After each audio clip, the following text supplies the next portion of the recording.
definition of freedom, justice, and equality for the black man, and where and when is it to be attained? Well, take equality first. The Honorable Elijah Muhammad doesn't teach us to associate equality with whites. Equality has nothing to do with whites.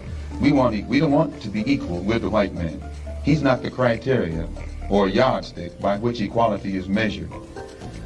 He's not in a position to tell us we are equal. It's not his right. It's not his to do. Equality, we want equality. We had equality before the white man was created. We had equality before the white man came into existence. And we want equality whether the white man is on this earth or not.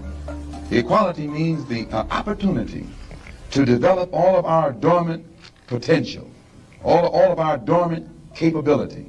And in developing this dormant capability, the right and the ability to stand on this earth on some land of our own and bring about a civilization and a society in which we will be completely independent, complete freedom to take care of the needs, to take care of the wants and the likes and the dislikes of our people, to establish our own nation, our own society, our own heaven, our own future.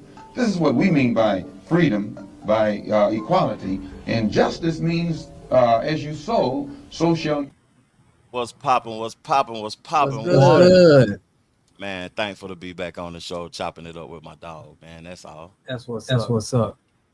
How everything been going though, fam? How you know what I mean? The channel been growing. I see you Man, been doing. everything good. And I just dropping these videos and doing what I always do. Help myself. That's a fact. That's a fact. Like the group economic shows been good too. I've been liking all the brothers participating in the shows, man. And I think we got something good too. And I can't wait till they call in to our show and participate with us in this episode, this discussion, because this some real talk about the, you know what I mean, happen on this one, fam. Big facts. Man. When I was away, we was having conversations, you know what I'm saying, because I had been work traveling, doing this, doing that, and you know, I wanted to bring it to the channel too, but because I thought it was important. Before we even get into the topics too, it's that I was tripping off the discussion that we was having about the difference between our communities, how growing up in black communities, we are not a monolith. Everybody is not the same and everything, but we have to support each other. We have to, you know what I mean, be able to want better for the whole. I think that's what's important, wanting better for the whole and not just basically, you know what I'm saying, being a self-interest type of individual. Individualist. Yeah, I get you. Yeah. So I was telling you that growing up where I grew up at, I had a different experience yesterday because I went back home too yesterday. But growing up in my community, the only thing I could think about, fam. Hey, he said it's echo. They said it's echoing, fam. Yeah, he said you echoing. Is that on your end? Nah, I think I'm crispy now, fam. I think I can hear a little bit of something in the background though. But let me get it together. Let me see something on my end too though. If it's not, I just unplug mine and just run it up. You crispy now. You crispy now. I didn't have the echo cancellation on. You crispy now. Okay, so we good. Perfect. Okay, we good. Yeah. We good. All right. Appreciate that, Doe. Thank you, Doe. Salute. That was early. Early in the conversation. You know, fam. But back to the conversation, though. As I'm older now, I realized that my youthful way of thinking was wrong, but it saved my life though. Because I want you to tell the difference in your communities and growing up too. You know what I'm saying? But growing up, all I wanted to do was leave, fam, because of the violence. You know what I'm saying? The atmosphere, the deaths, people shooting each other, no fathers in the whole community. We was all like, you know what I'm saying, products from welfare. You know what I'm saying?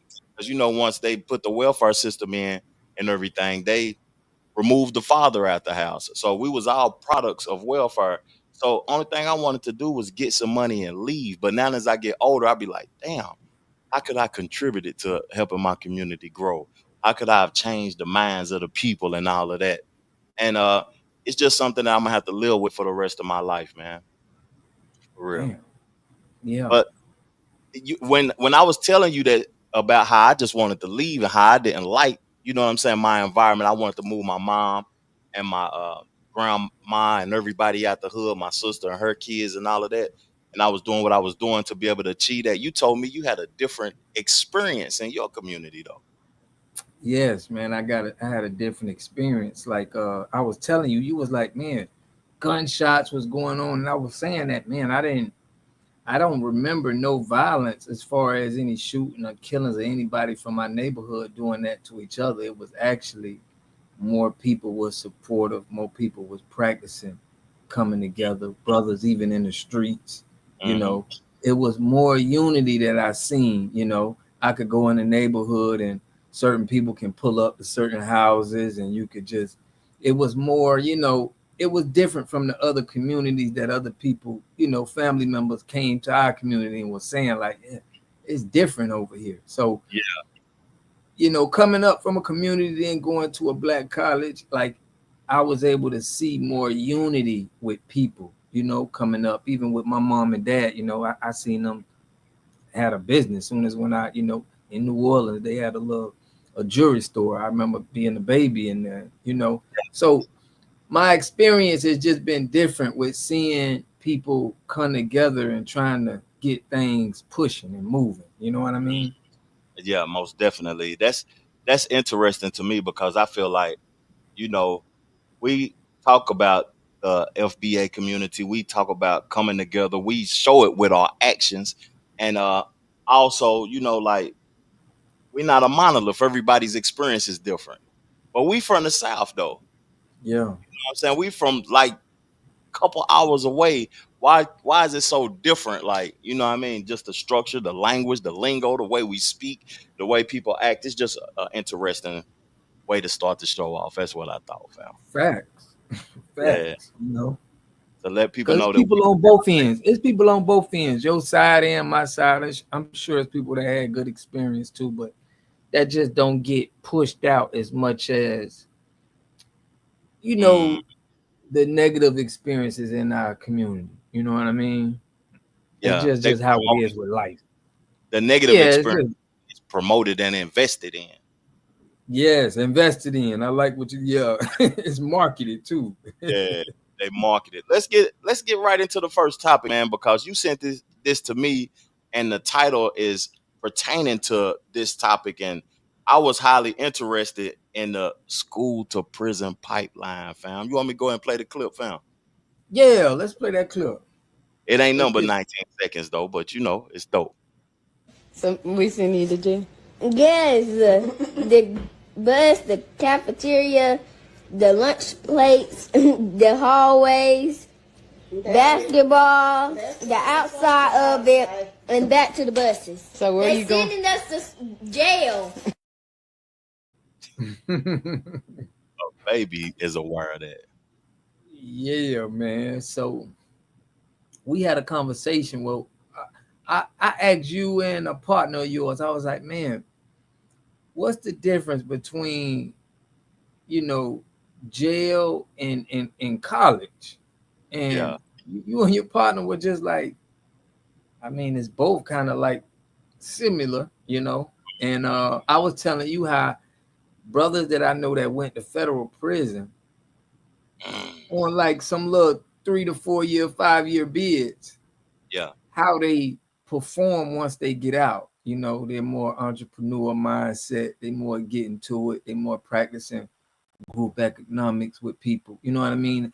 I see a different than I do, you know, people who come out of college and graduated with a bachelor's degree. You know what I'm saying? Yeah, most definitely. I think that has to do with the people who you around. Like, and they always say birds of a feather flock together. And Right.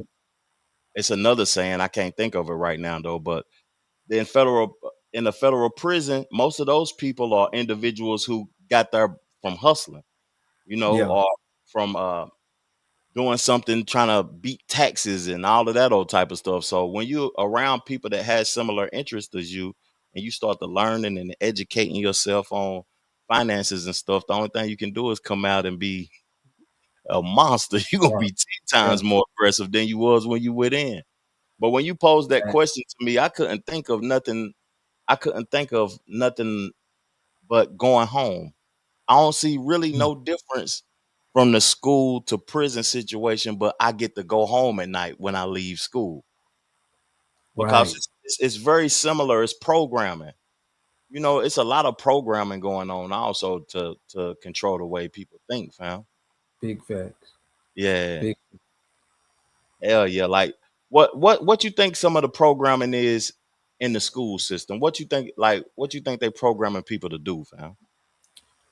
I think that 8 hour work shift. I think that when you at the school for those many hours, I think it's programming you to understand a shift to working, an 8 hour work period of time. And I feel like that's something that, you program, you get to that, and, you spending so much time at these schools, but they're not pushing you to where you can be the best person that you could be. It's more of a, you're hanging around a lot of people. This is what I remember with school. I'm hanging around a lot of people, and I'm fraternizing. I'm kind of just chilling, having fun with women. So let's check out what AB stay with the wind. I never said there was a reason, but we as women know we will provoke a man, and a man is naturally stronger than a woman. What is that pertaining to, AB? We don't. I don't know where that's pertaining to, fam. Do you? No, Let's keep it up on the screen though. Salute to AB for tapping in though. Real talk, to be honest. yeah, But big keep going with the appreciation. conversation. I don't want you to lose your stride because you was cooking, fam. Okay, yeah, with the schools, man, I feel like the schools program us for the work field, and I Hmm. feel like the prisons may, the jails, I think it programs them for taxes and the entrepreneurship and getting money. You know what I mean? So I just feel like it's two different avenues for them, but that's from me seeing men who graduated from college and then seeing men who graduated from the On the streets. street. Knew you was about to say that, fam. It's To me, I don't think it's the prison though. I think it's the people inside the prison, or the people that you mingling with in that facility, that y'all, what I Mm, mean, come together and you reading books and you got time, you know, something that we don't normally have, and something that I'm struggling with at this period in my life is time. And I think like that prison thing, when you get to sit down and you don't mhm, got nothing else to do but get your mind right. I feel mm, like that is a healthy aspect sometimes, because you don't have the daily responsibilities about finances, and I got to pay this mortgage, and I got to take care of this person and that person. I think that could be a healthy thing for what I'm saying, people coming up and trying to get their stuff together though, man. What is Guy talking fact. about, man? My boy Guy. Salute to Guy Jackson. What's popping, fam? Call into Salute the to show God. too. There's a correlation to both for sure. When it comes to school and prison was built for us black people. Ooh, Facts. help me understand that, y'all, because I Mm, didn't know that prison was built specifically. Was it specifically for black people? This is why he's saying specifically, because the amendment says that when you go to prison or when you go to jail, you become you a slave now. That's facts. So who were slaves before, on this soil was us, so that's why it was pretty much created for black people. But then it's created for anybody. Now it's like it's a money game, but majority for us, that's And how that's it why started. the police was created, because I forgot what I was reading, but it was something that I was reading that was talking specifically about the police structure was created for to keep black people contained. Yeah, to keep slave them. patrol. Yeah, Yeah. slave. Bro, yeah. That's facts, fam. I I just feel like, to be honest with you, fam, like it's good and bad in the school system. It's good. I don't know if it's anything good with the prison system though. I ain't even gonna cap to you. I really can't see nothing good out of it. Like you said, you can it's kind of like you can self detox from a lot of the stuff that's on the outside of the world. You know what I mean? Hmm. You can, I remember reading books. I remember working out. You know what I'm saying? I mean, I ain't never been in prison, but I was in jail for a little period of time. But I can feel the difference of self understanding and getting your mental clear. You know what I'm saying? I guess Yeah. that, because other than that, we just out here going 100. Proud. It's You, no, you had time to prioritize self. yeah, a Yeah. little bit more. You know what I'm saying? Hmm. But that's the So only good thing I could see. so education. The reason I said I feel like it's a good thing with school, because I feel like education is good though, but I feel like being self-taught is better than, you know what I mean, the contrived education, the education that you learning from school, or what they want you to know and what they want to teach you though. Because most of my successes, I didn't even get out of high school, fam. I didn't graduate from high school, and I just left for graduation from my nephew though. But all of the successes and all of the gains that I had in my life, all of the certificates, I was telling you that I was about to go to school starting next weekend, and Right. getting real estate license and getting certificates and things. I feel like teaching myself certain aspects in life was better than the things that I was taught in school, family. Facts. Yeah, real talk. Facts. I'm with you on that. Yeah. Why we need to keep it? Why we need to get the cooking at though, fam? That Black Fatigue, man, you had the lady, I forget her name, who wrote the book, but you had a lady that you was telling me she really wrote the book on Black Fatigue and the real reason behind the Black Fatigue, like the stuff that we talking about, the prison system and the racism in schools, and you know, we Man, need to address that. we're gonna get the cooking. I'm like, when I think about just Black fatigue in totality, and when I heard that, I'm kind of like, I feel like that shit disrespectful, to be honest though. Because Mm, um these people that you fatigued of are your own people. right, You facts. uh and then you got people speaking, you got people that look like us speaking for the white people, speaking why they tired of us. You know what I'm saying? And I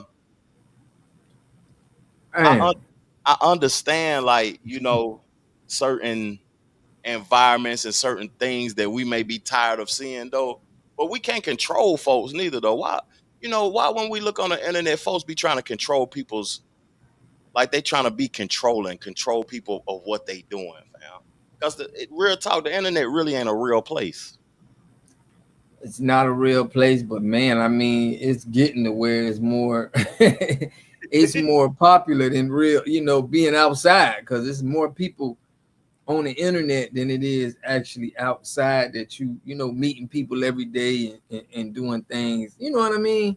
Yeah, Not a lot of people seeing people on a day-to-day basis, and in their work life. You know what I'm saying? Or really outside, unless you outside with it. You know what I'm saying? yeah, that is true though, because when I do go outside, everybody head in their phones and they ain't communicating with each other in the real world. But folks is Right. communicating through apps and in comment sections and on podcasts and on lives and on Twitch and all of these other places, and folks ain't communicating with each other in real life. And that, it's kind of scary though.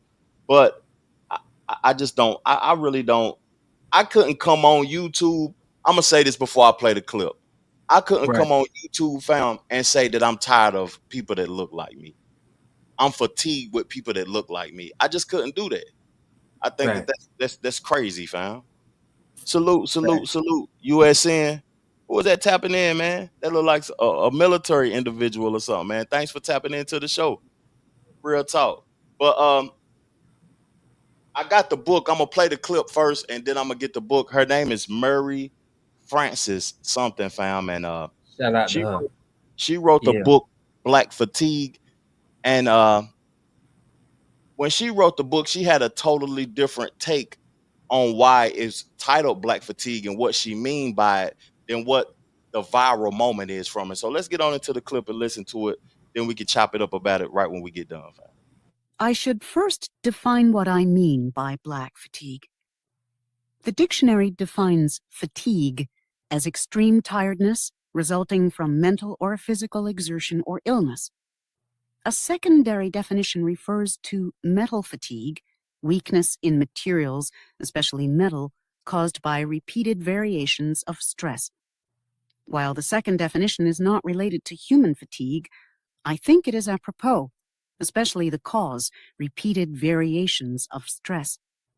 Therefore, I define black fatigue as repeated variations of stress that result in extreme exhaustion and cause mental, physical, and spiritual maladies that are passed down from generation to generation.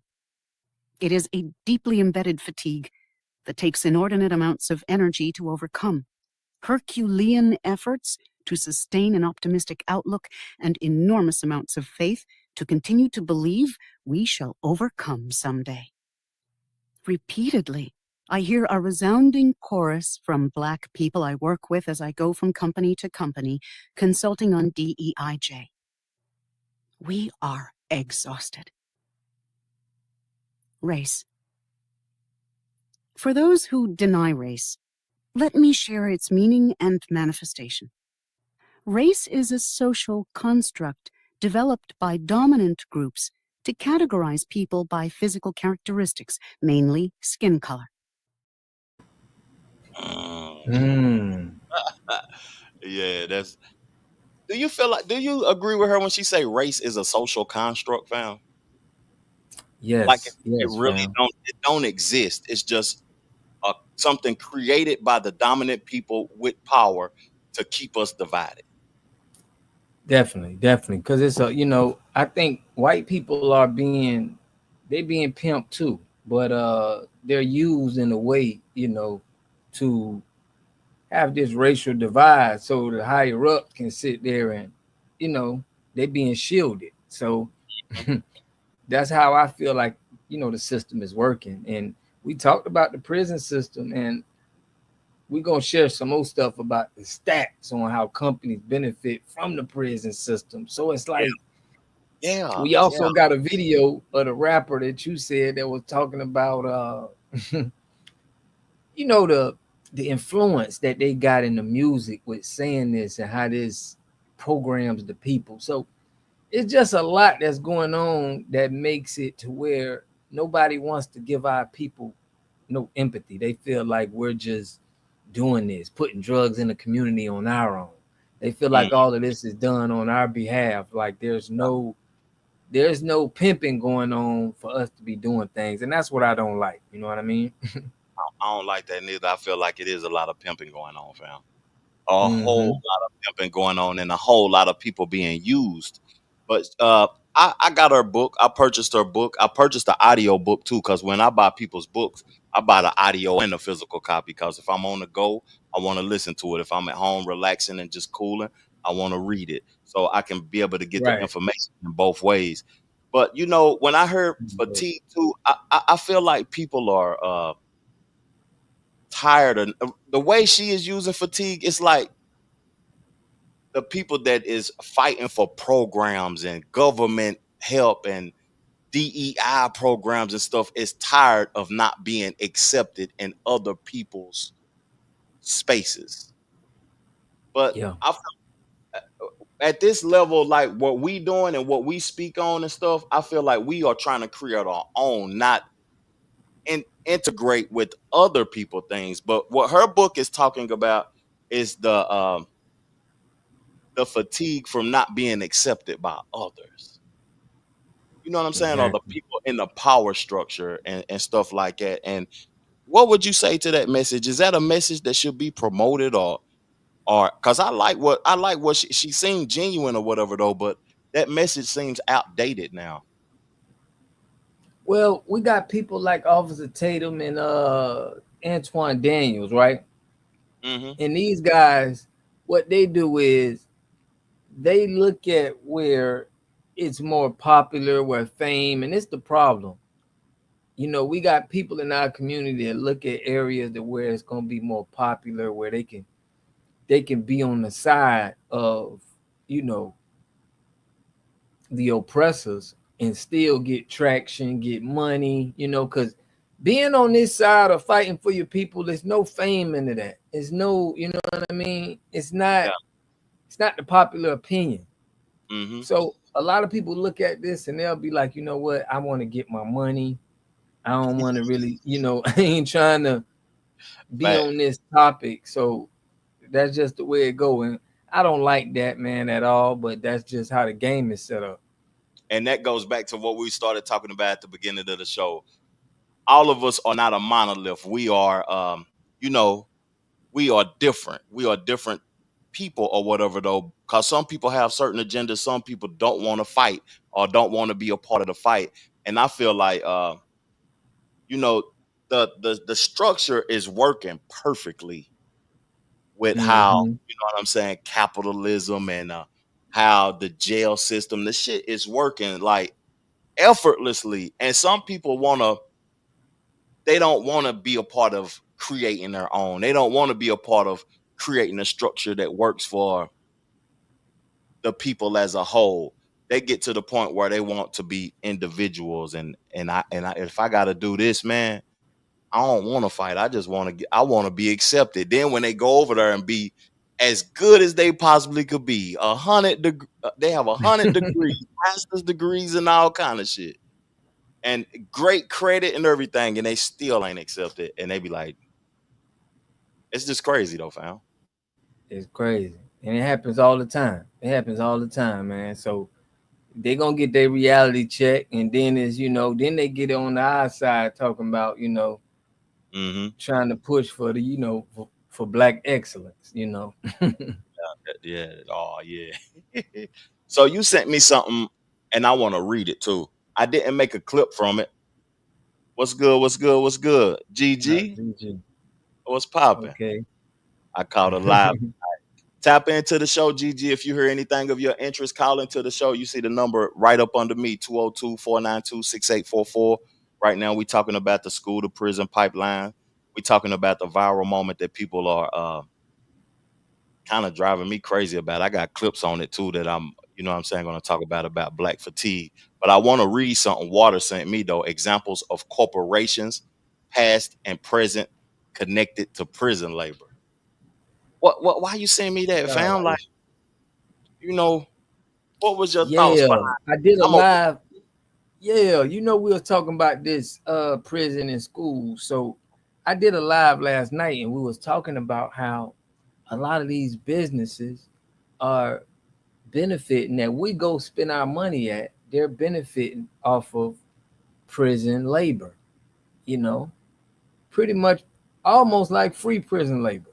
And it was companies that, you know, some of our phone companies, you know, the McDonald's, the Starbucks, the, you know, these big corporations. Yeah. We dropping names now. We ain't holding nothing back. So it's just interesting to know that if prison stopped, if we cleaned up our neighborhood tomorrow, right? Let's say we had all our neighborhood cleaned up, no more drugs, no more, you know, no more violence, no more anything. The prison system would lose $400 billion a year. You know what they would try to do, though, Water? I'm not trying to be negative because this shit about to Yeah. sound negative. Uh, they'll create new laws. Yeah. You will have political prisoners. It's too Yeah. much money. You get me? This is a business. This Mhm. is like, if, you know, the NFL, this is kind of the same thing of the NFL, the NBA. The prison system is a big money generator. So Mhm. I like what Gigi says, slavery remix. It's the slavery remix. It's where we can use slaves and use people, and they think that they got control over their choices, but we really controlling these negative choices that they doing and discipline them for it. You get what I'm saying? Mm-hmm. So and say it'll that never stop. we controlling it, and you said something at the end that caught my attention. I didn't really catch it. I was listening too hard. You said They think this. they got control over their decisions, but it's actually being marketed. This is actually the play at Okay. making people feel that they got control, but it's control, man. It's controlled decision making, so you can make the decision that's in the favor of the system, and Mm-hmm. then the system gonna pimp you. You know that's crazy, man. Because I'm a married man. I never had no intentions of getting married. And this is probably off topic, but I got a clip for it too. I ain't trying to switch the topic, Water. I just want to be Go ahead. quick with this about Mm-hmm. marriage. But I never wanted to get married. But when I met my wife, it's just something about her that I just wanted the best for her. I wanted to love her to death and want to see her win, wanted to contribute to her winning. And when you was just talking, I was just thinking about the programming. Like, why do the state and the government have to be a part of your marriage decisions, your divorce decisions, your relationship decisions, who the money go to when you break up? I'm not thinking negative because I don't have no intentions of leaving my wife or her leaving me. But at the end of the day, I just want to know why the state has to have something to do with everything. We get our tags. Do y'all pay per mile in Florida, fam? We pay per mile in North Carolina to ride. When you get your tags, you got to go. You paying per mile to ride on the North Carolina street. So if they're gonna write down you had 5,000 miles on your car last year. You got 23,000 this year. You got to That's pay. crazy. No, we don't pay for that, but we pay yearly registration fees. Yeah, yeah. Pretty It's much the same thing. So just like anything else, you saying I think it's money. If you look at with relationships, they get to dictate who they gonna get the money from. You know what I'm saying? Because if you dictate it, it's not gonna be in no interest of the state. The state always got to get fees, and even with child support, with all of this stuff, the state has to get their money. They're not doing this for free. They're not just counseling your relationship. It's a cost to that. You know what I mean? damn. So yeah, man, that's all it is. It's a money thing, and lawyers got to get paid. So Mhm. it's just another system that leads us to paying people for things we don't need. Yeah, that's true. Everything is a system. It's a system in place for profits for everything. But I don't know if you talked about this on your channel yet, though.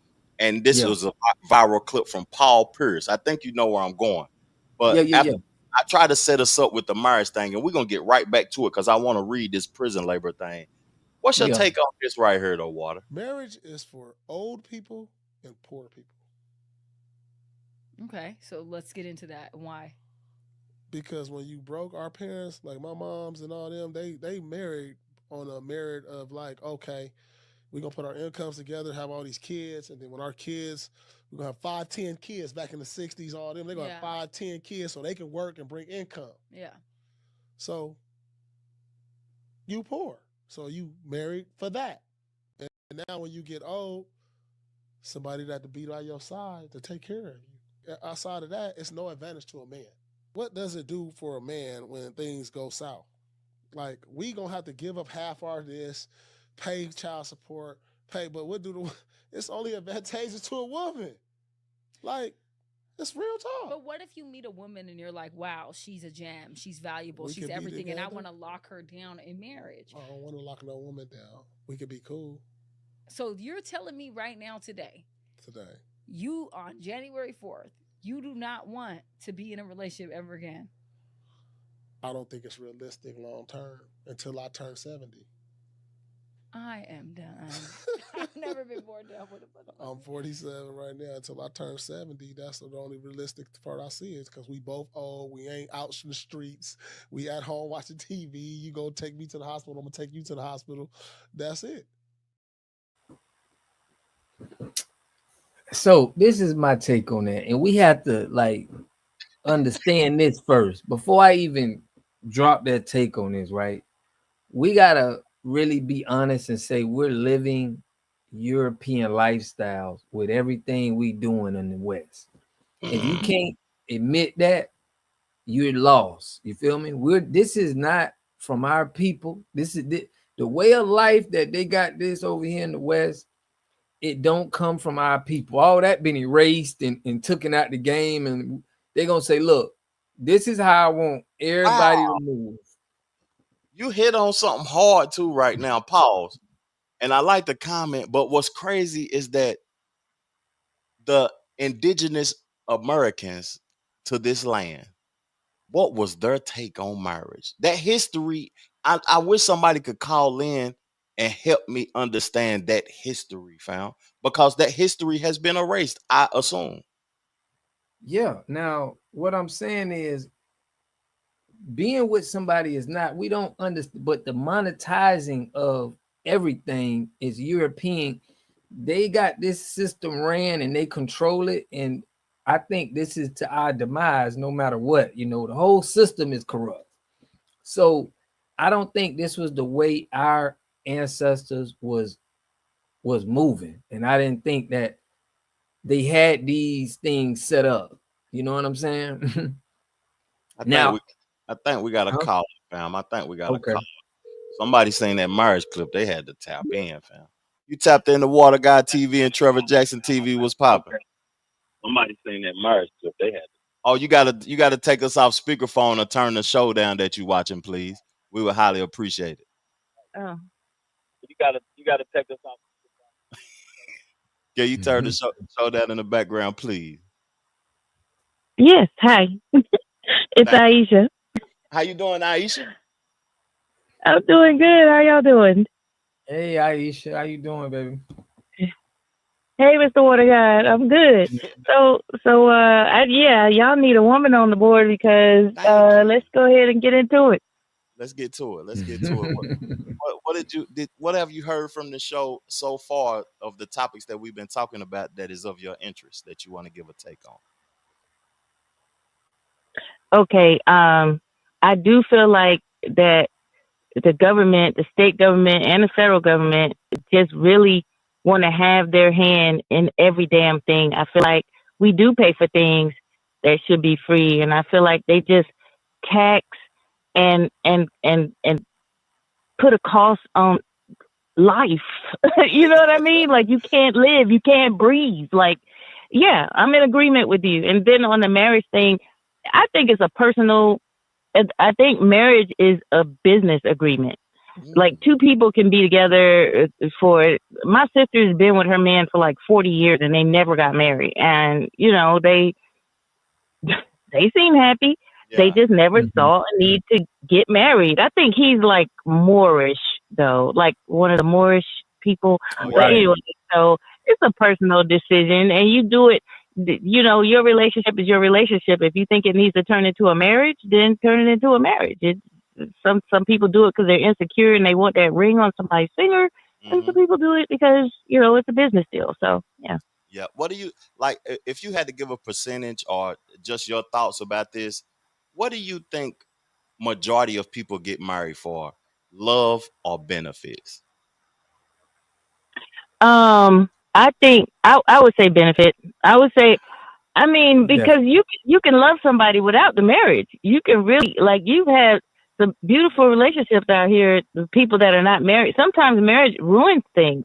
And then some people know exactly what they're doing because, like I said, there's actual benefits. There's tax brackets and benefits. And, you know, people want to have insurance, have somebody to have insurance on. And, I mean, there's a lot of legal benefits to being married. So to me, it just seems like a personal choice left up to that person. But yeah, they need to get out of our business because, yeah.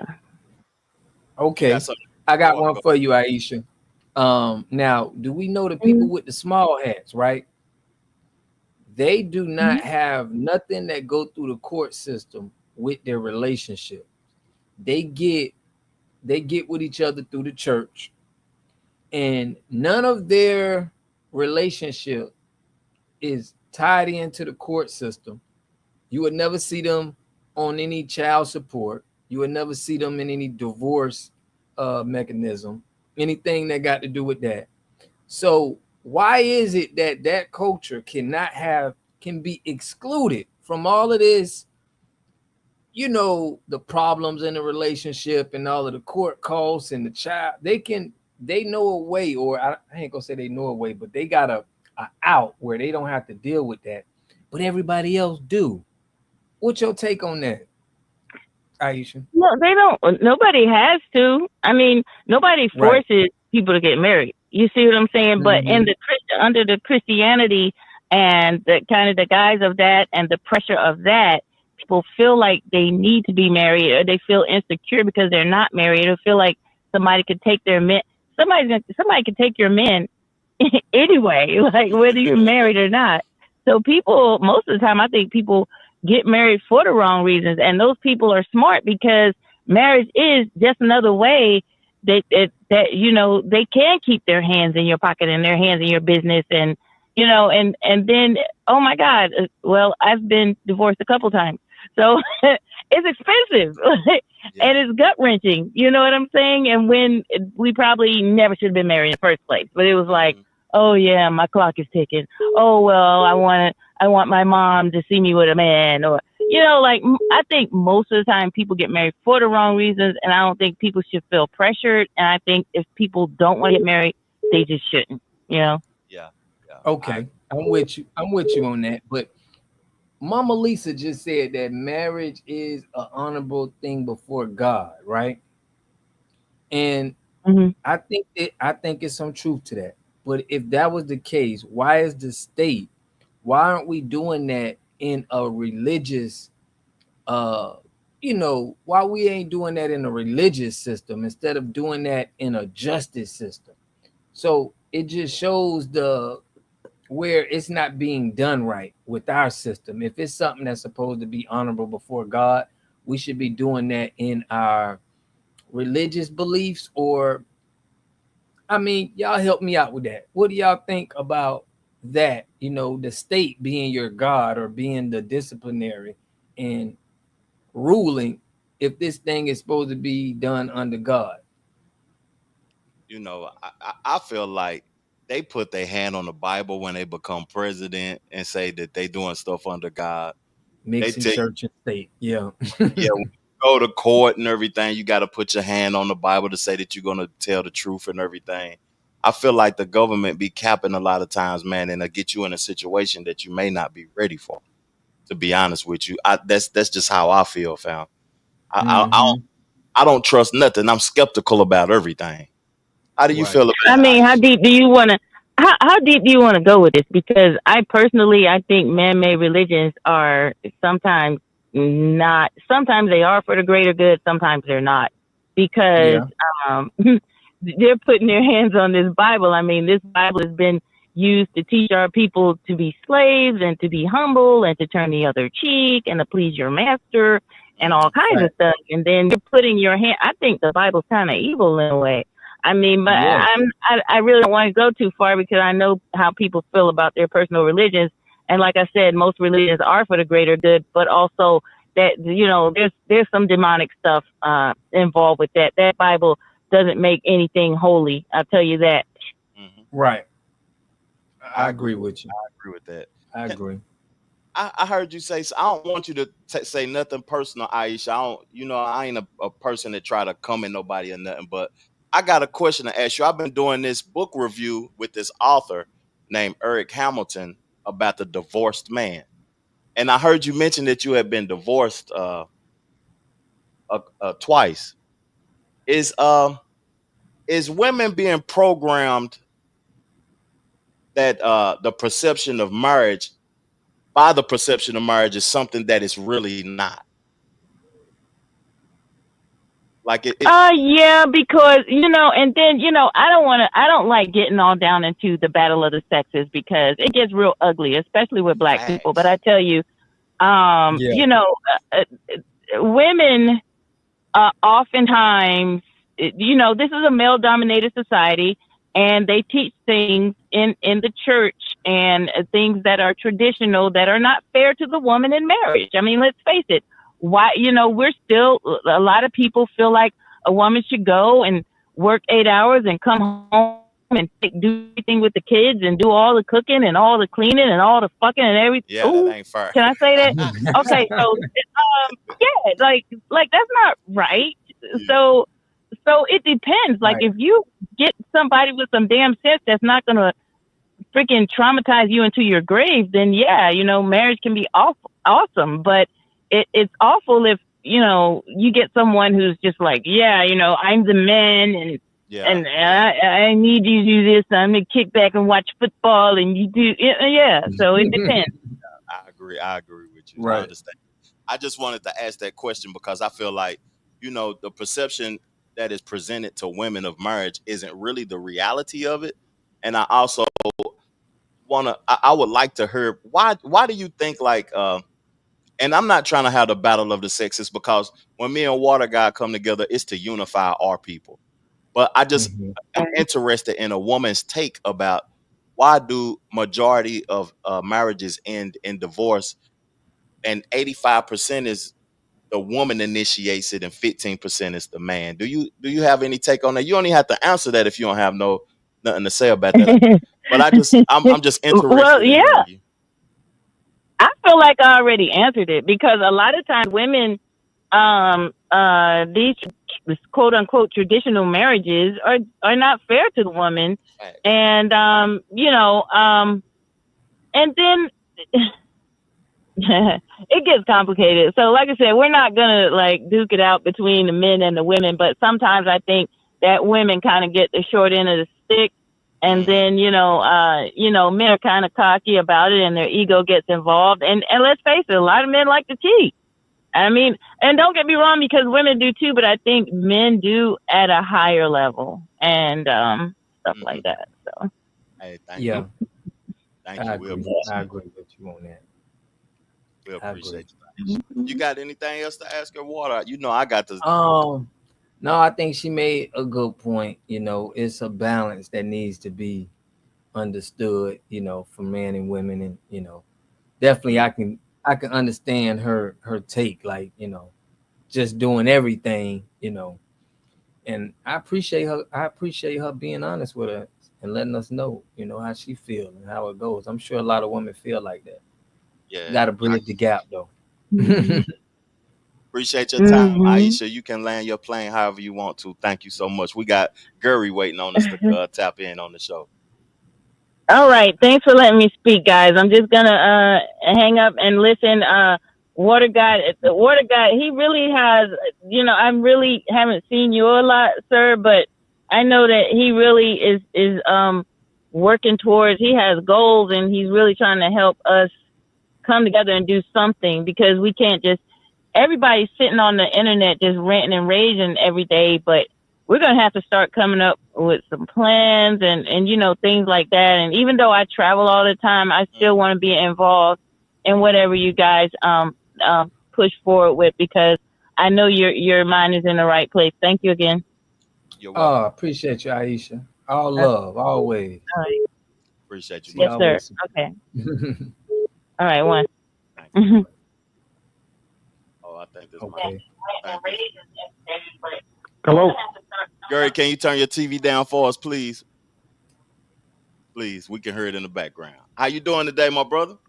Oh, pretty good, man. God bless you, man. I just want to call and tap in on the subject, man. It's good to see you and Rob together, man. It's a blessing. Oh, man. Yes, appreciate you, Gary. So can you hear me okay now? You crispy. Yep. Okay. I want to tap in, and I want also, if I had a chance, to comment on Rob's show that he did earlier, the one about President Torre. Yes. Is that okay? Yes. Go ahead. Okay. Go ahead. Because you had put something up there about we should support President Torre, and I agree with that to a large extent, right? But also, you got to keep in mind that now that Burkina Faso, they're stepping up to the game and doing what they're supposed to be doing. We were the ones that really have been holding up Africa, man, and a lot of them, they've been turning their backs on us a lot of times. We're the ones that got Mandela free. If you go back to the 90s, you know that, right? America, we were the ones that got Mandela free. His own country didn't get him free. We did. We started the boycott South African thing. And we've been doing stuff throughout Africa for hundreds of years, man. Even in South Africa, they came and some of the people criticized Louisiana for the Zulu parade, right?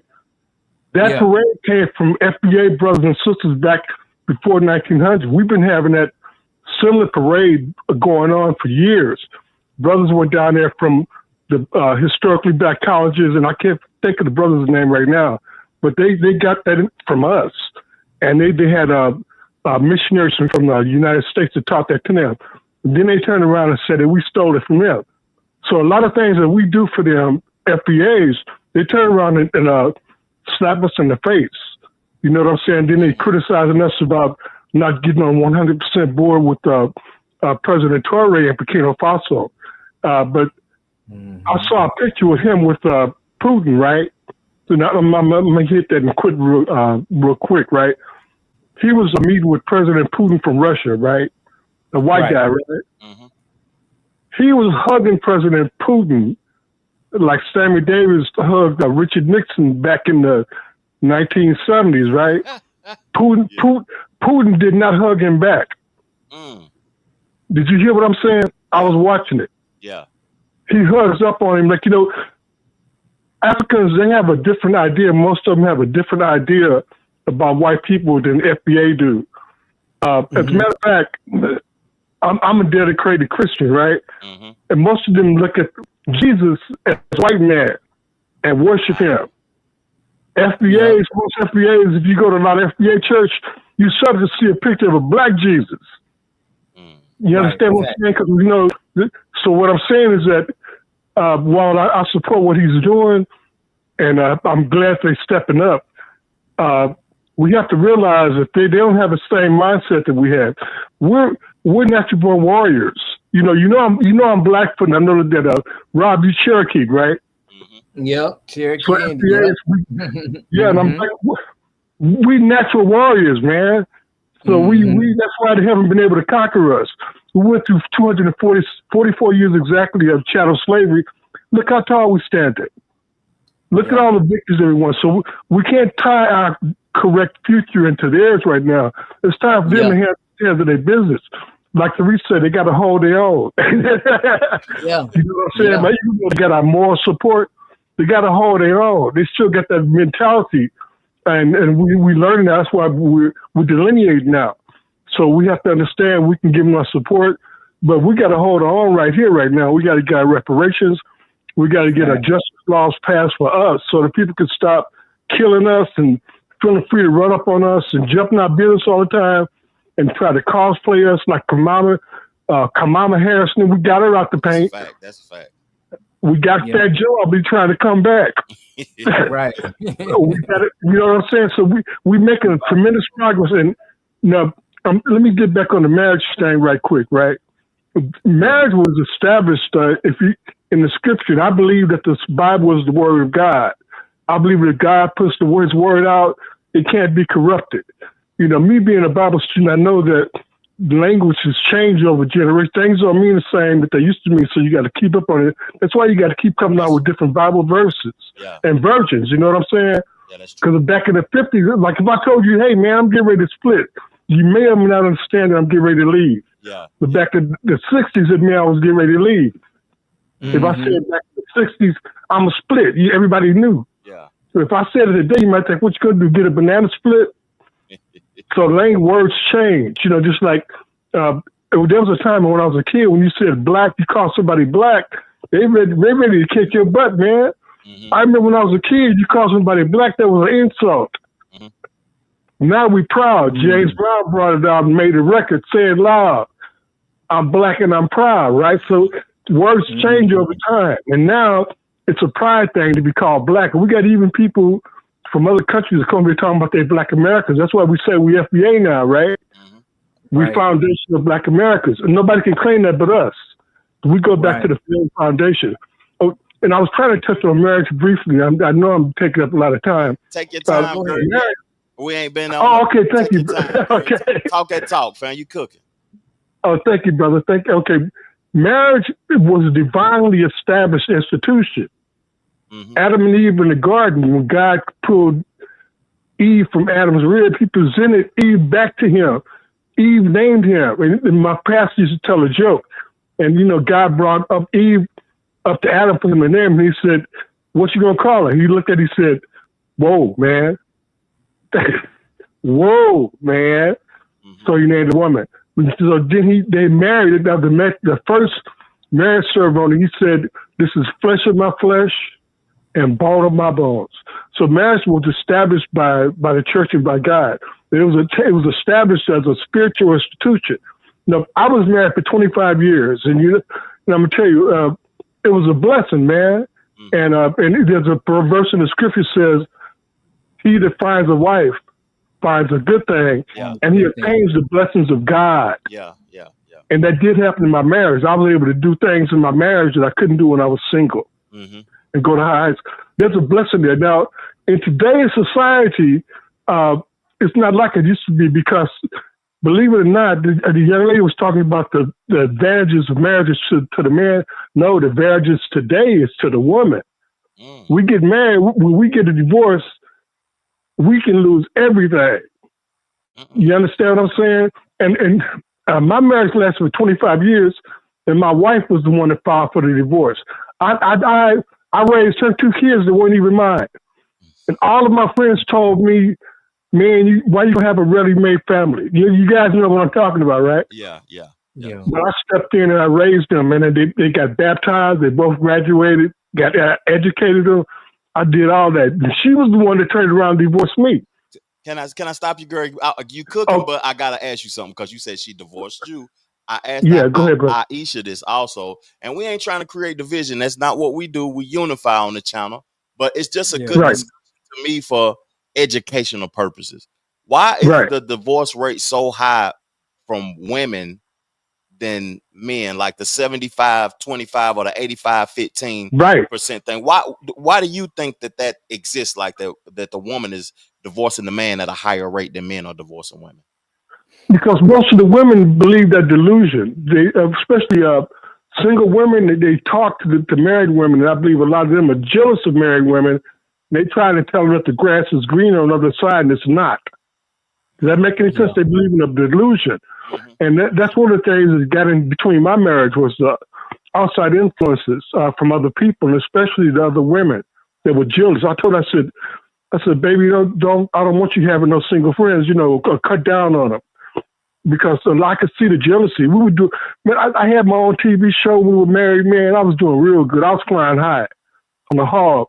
And I told her, and one of her friends used to tell her, every time I tell her to see TV, I see your husband. You know what I'm saying? So I was really flying high back then. And I told her, sweetheart, you don't need to listen to those single women. Because I probably would have been a billionaire by now if we stuck and kept on the way we were going. Her friends jumped in there. And so a lot of the stuff that happens from what I understand about divorces is from the outside influence of other people. Now, my grandfather counseled us before we got married. He said, don't let anybody come in between your marriage. And they did. People got in between us. And that's where the problems came. You understand what I'm saying?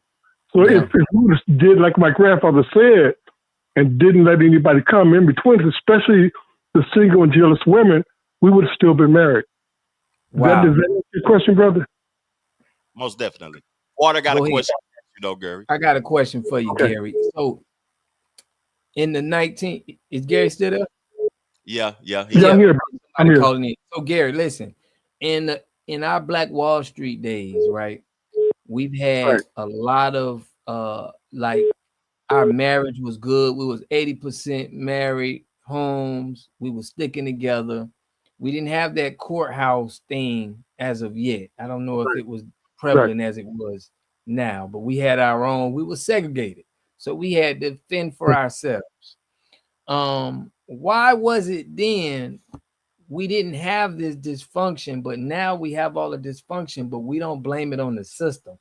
We don't look at the stats and say, look, man, in those Black Wall Street days, we were together. We didn't have the man in our relationship. But once they was able to integrate us, now it's a lot of problems when feminists came out and a lot of other things. Do you think by us being left alone, we have a better chance of uniting and coming together, do you feel like that's a better way and a strategy where we would be together more often and stay together? Yes, so let me add on that, because I think that the problems came from our relationship, FBA relationship, was the white women jumped in there in like the 1960s, and they brought the feminism in because they wanted more independence, and they really weren't getting anywhere on their own, even though we had helped them get the vote. I think it was Frederick Douglass, W. Du Bois. We helped them in the suffragette movement back in the 1920s. But came to the 20s, came to the 1970s, the white women wanted more independence from the white man, so they started the feminist movement. And they weren't really getting anywhere. So what they did was they recruited the sisters, the FBA sisters. They know when the sisters get involved, things happen. The sisters and brothers get involved, right? Yeah. So they tried to convince the FBA sisters that we were doing them the same way that the white man was doing them. That make any sense? Yeah. You know, that we always as FBA, we always respected our mothers and our grandmothers. And that's why we get a lot of our wisdom. White guys were always a little bit more macho as when it came to their women than we were. But the white women convinced the sisters that we were just as bad as the white guys, and we weren't. Does that make any sense? It does. So that's when the feminist movement came in, and they started attacking us. Even to this day, some sisters say what they said, nigga ain't what. S-H-I-T. That's where that came from. That was like the 1960s and 70s. They never had that problem with us. We always respected our women as queens. But they was able to put that in their minds that we were just as bad as the white guys, and we never really were. We always upheld our women, and we always respected our grandmothers. We were never that macho and put them down. Even going back to church in the 1950s, we had the mother's board. You understand? And even in the church, a lot of times the mother's board had more power than the deacons. Yeah. If a mother on the mother's board didn't like the pastor, they run him out the church. So the white guys didn't have that in their churches. They always thought they were on the macho trip and that I'm more important than you, and whatever right or wrong, you do what I say. We didn't do them, so the sisters fell for that lie, and that's out of the feminist movement, and they started changing attitudes and looking down on us. And then a lot of the sisters wanted to, even when Father's Day came around, they talking about, I'm a father too. I used to tell my sister, so how you gonna lie? You're talking about this, you happy Father's Day, you a mama. You know your kids know you're still a mama? Wow. And we were the only ones doing that. The sisters were the only one trying to take over Father's Day. I said, you should be happy being a mother. Don't come on our day. You know, we fathered. But that all came from that confusion that was spread to them by the white women. And that's what they brought into that illusion. A lot of them, they know they're learning now. So the battle is kind of weighing down because a lot of brothers are not marrying them right now. Yeah. They don't want to take that chance of losing everything they got. But let me put it this way: if you can find a good wife, man, it is really a blessing to all the brothers out there. And there are a lot of good sisters out there. There really are a lot of good sisters that are looking for good men. You just got to find them. Yeah. You know, you don't want no hood rat. You want a sister that's down. You know, like the sister that was down with us when we kicked Cal out of office. The sisters that think for themselves is down with their brothers. You don't want to find no hood rat or, you know what I'm saying? You want to find, there are a lot of good sisters there right now that are not delusional. We wouldn't have been able to take care of them down if the sisters didn't back us up when we did what we did for the presidential election. All right, brother, I'm a coolie right now. Thank you so much, Gary. Okay. Thank you. We highly I'm going to land my plane, brother. All right, brother. Take off. Fam. God bless you. Thank you, Gary. All right, Gary. Appreciate you, man. All love, brother. Gary come in cooking every single time when he get on the microphone. I man. Appreciate him, man. He call in. I love Gary's calls, man. And we had 5 calls within that time, man. We had one from Jacksonville, Florida, and we had one from New York City. I'm gonna tap into Jacksonville. They call right back. You tapped into Water Guy TV and Trevor Jackson TV. What's popping? What's poppin', Trev? What's poppin', Ward God? Doge, Doge. What's up, Jones? what's What's good, my good, guy? brother? Oh, nothing much. It's a beautiful Sunday evening. You know what I mean? Fact, Very, facts. very beautiful. Yeah. And I was tuning into the show, and I was overhearing the prison, the pipeline, and I was also hearing about the marriage. I was also hearing about that book, Black Fatigue. Black Fatigue, yeah, the book before the viral moment. Yeah. Touch basis on any other topics you want to, those right when you want to. I have you pick it. Go ahead. I want to hear see your that book. I want to hear your take on Black Fatigue first. Well, I've never read the book, Mr. Jackson. First and foremost. However, I've been hearing the term lately, just like how a lot of us have. I just never heard it face to face in real life. Me neither. I don't think we're going to. I think this is just a viral moment. However, this author, she appears to be like Thomas Sowell. She appears to be one of these figures that are melanated, are non-white. Although it appears that the dominant society looks at this as a great blueprint. See, Black said it. This sounds right. How can we go wrong with this? And but the only thing is that Mrs. Mary Winters, she is an AKA. Break it down. You did your research, didn't it? Yeah, briefly. Okay. Yeah, briefly on that part. She is an AKA. That's the first thing I looked into when I seen her. I didn't know who she was. That's no good. She's definitely half-breed.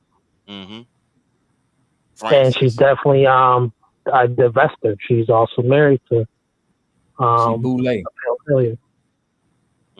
Yes, she is. So she has no credibility to me. All credibility gone. Yeah. So, like I said before, Water said all credibility gone, though. Just what he said. All credibility is gone. A waste alert. All right, a waste alert. Exclusive. All credibility gone. My highlight, my bulletin. Yeah. Divester. She is not married to even a half-breed. You know what's crazy too about you saying that, Doge? I bought the book because the viral moment, and I wanted to just read the book. So I wonder where the term came from, and I got into the first 4 or 5 chapters of the book. I ain't read all of it, and it seemed like she speaks about fatigue from not being accepted by the dominant society. And that's not what I think that we are on. We are about creating our own, about doing stuff ourselves. And everybody ain't going to accept that ideology. And I don't even know if that ideology is healthy to want to be accepted by the dominant society, because even when Gary just called in, he talked about how the feminist structure was created by the white people in the 60s. Every time I hear anything about the 60s, I hear integration. Instead of doing it on our own. That's instead of just creating things on our own. Exactly. Actual facts. Yeah. Keep cooking though, those. Keep cooking. You was cooking, man. I done butted Yeah, to add on to what the caller said, I had to correlate this to the 1960s and also the feminist movement. Crowbarring themselves in. Also to the introduction of the show, I saw Minister Malcolm X.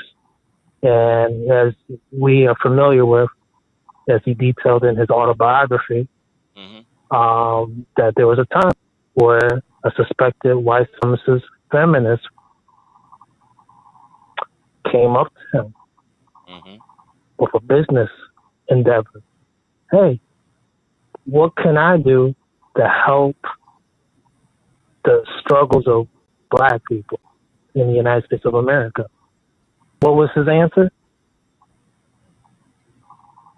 Tell us, fam. Nothing. You could do absolutely nothing. Yeah. And so that's exactly how he shut the door on that one, Mm-hmm. you know? And that's exactly what went wrong when people invited this. They always come up on the college campuses. And I want to point that out. Mr. Jackson, where are you from? I'm from Knoxville, Tennessee. The Knoxville, Tennessee, Prisoner Pipeline. Mm-hmm. To school, prison pipeline. Well, in correlation to the feminist movement, as I spoke about the feminists that approached Malcolm X on a college campus, and how feminists come up on these college campuses. Mm-hmm. Well, first and foremost, Tennessee is a place that has 9 universities. Mm-hmm. And I'm from where the biggest university at too. Okay. And there's more. There's probably more, but there's 9 public state universities. Mm-hmm. Guess how many prisons are there? Want to take a guess? 9. No. More. About 14. About 14. Yeah. State prisons. Yeah. Wow. What about you, Mr. Water Guy? Where are you from? Fort Lauderdale, Florida, man. Broward County. All right.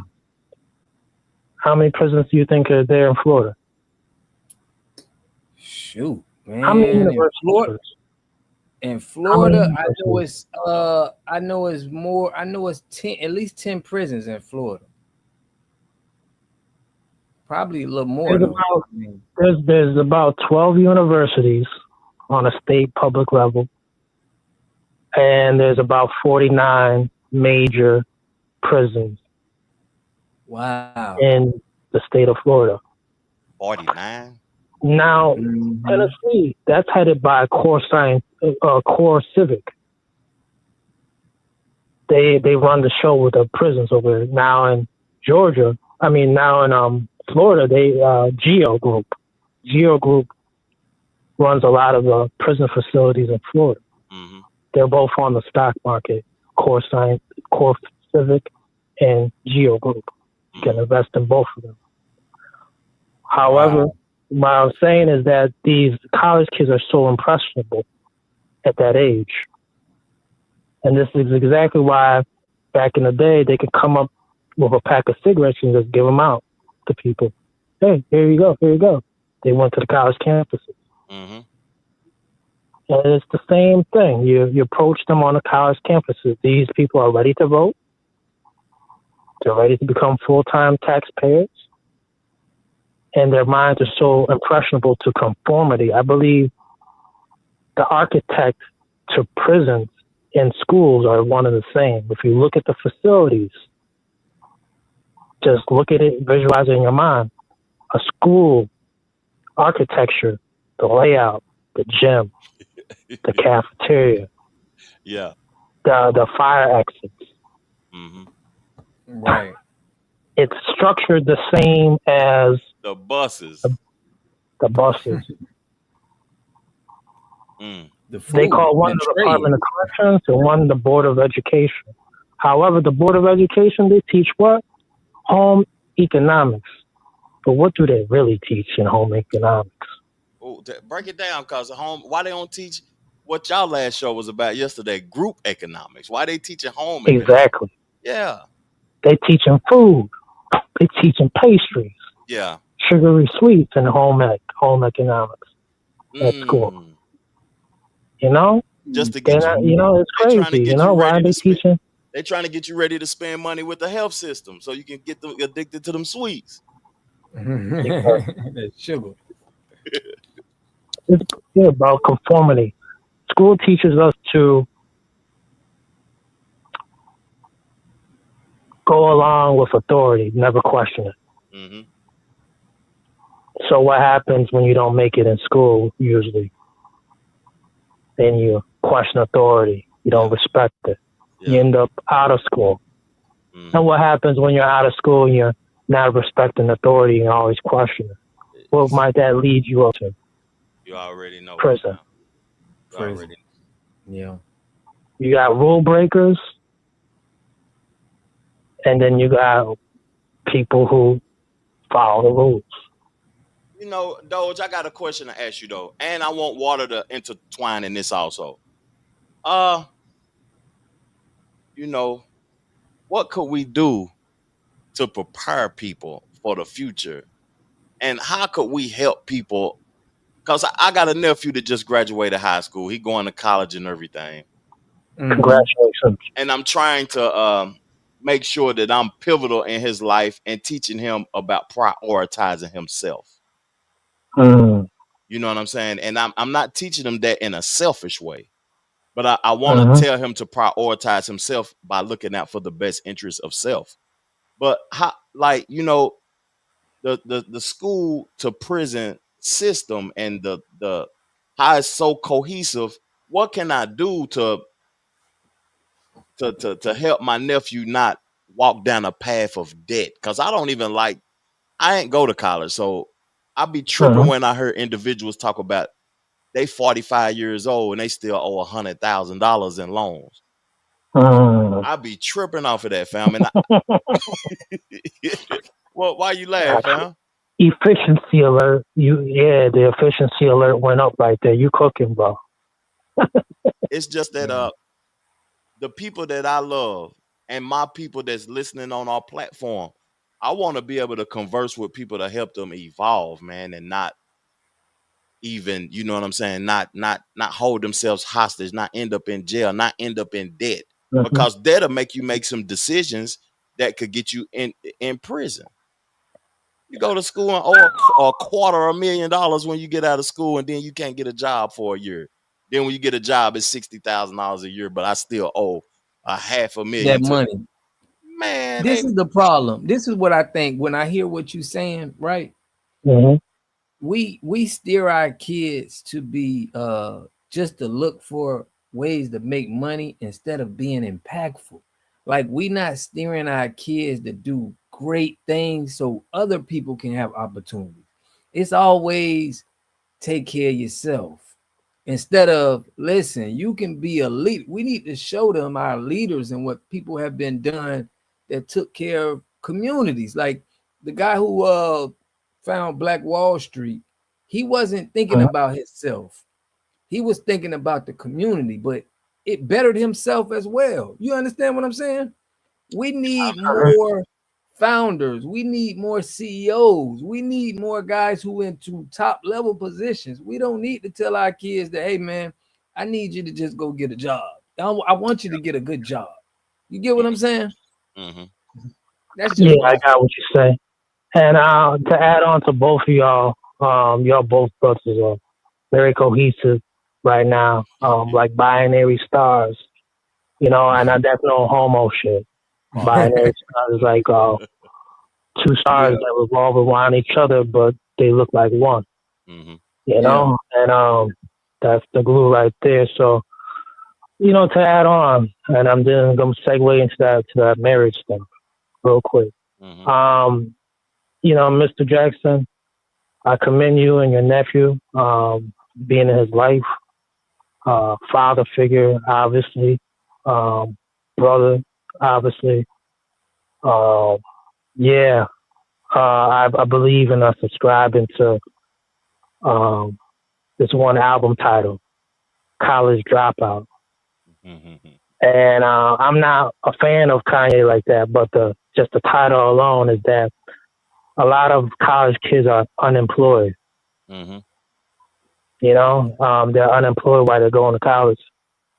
And, you know, I think that the necessary precautions is the failure aspect of it. When you come out of school with that certificate, are you guaranteed a position? Do you have a position? Is one promised to you? Are you still an intern?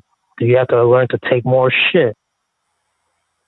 Do you have to pass coffees around? What was it that you got to do for this blue collar job? I mean, for this white collar job. Right. Now, you know, my issue with this is that a lot of us are in debt after we come out. And a lot of us don't have time for the marriages. It is crazy, but I believe that the trade school, the entrepreneurial part, when I was growing up, and I did graduate from high school, then was doing college, I had friends, 2 friends, they were doing duct work. They were doing duct work, heating and ventilation, HVAC, and they were coming home with money. Me, I managed I'm doing a part-time job, still living with my parents. They're on their own. So they had it's like, and I think about it, it's just like, wow, man. And so it's just one of those things, man. I think at this time, if you see what's going on in school, protesting over all this other stuff they're not even learning, yeah, got to rethink that. Maybe the military or trade school is the way to go. Also, when it comes down to the marriage, if you were married, you have to understand that back in the day, it wasn't out of love. It wasn't out of The love. marriage was for wealth. Ooh, help me In this country, for those who are qualified to be married in the dominant society, they married for respect of power, transferring wealth, legacy. Not for bending the knee. The bending the knee thing happened in the 20th century. It happened in the 1900s, later on, like in the 1930s, after the First World War. And for us, we were jumping the broom in the 1800s. Out of love. Out of love. Yeah. Out of love. And it wasn't on the books. It only became on the books in 1865 for freedmen after the Civil War.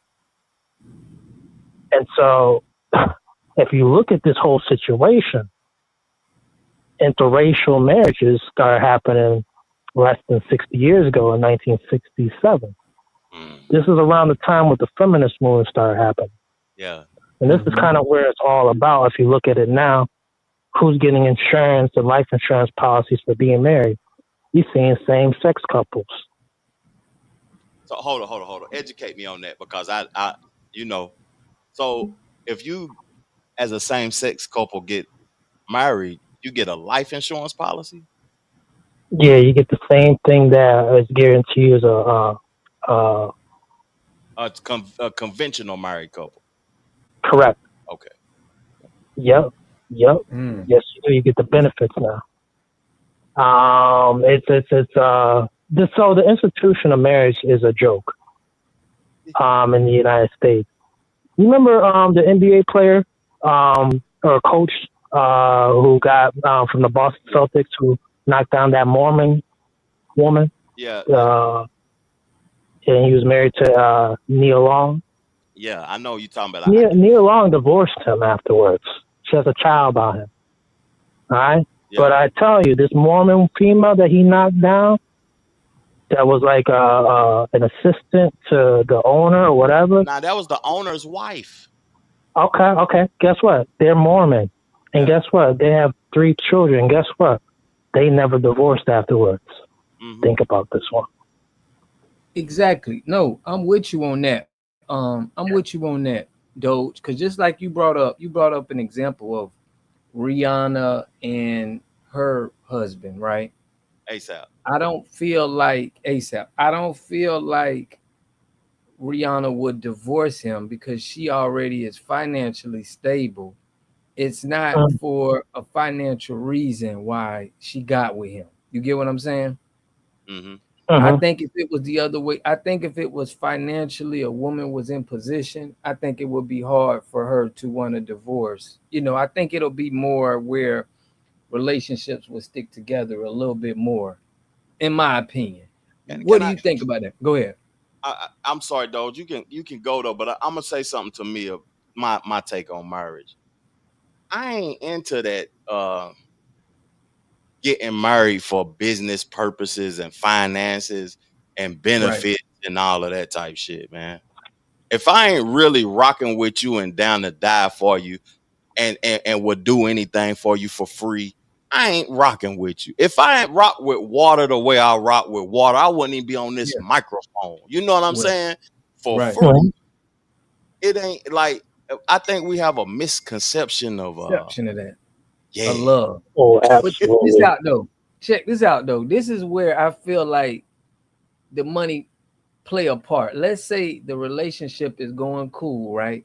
But then when you get them rocky times, and then you got an option, you got a $7 million out, or you can become a millionaire with money that you never had. I think that's when it becomes rocky, in my opinion, when the money is in the way, when I'm mad at you, we having a problem, and now it's like I can stay here, or I can get 8 million and, you know, that do is something crazy. else. That is Emotionally, you know, it's there. You know what I'm saying? Without a doubt. And I want to tell you, I subscribe to something very similar. First of all, I believe in love at first sight. I'm one of those straight, handsome goofies when it comes to that. But I love at first sight. I believe in that. Okay. And I also believe any woman who has my child is my wife. I subscribe that there's 9 planets, there's one sun, and they need the sun's light, and I'm that sun. And a man could have up to 9 baby mamas, and that's still, you know, he's not out the extreme to me, you know. But he's not to have them all know each other, to have them on a professional level, I have not made that happen. You know what I mean? But I believe be fruitful and multiply. I subscribe to that. But I believe children do need to be taken care of. Yeah. However, there are women out there who are coaching other women when they get pregnancy. They're not celebrating.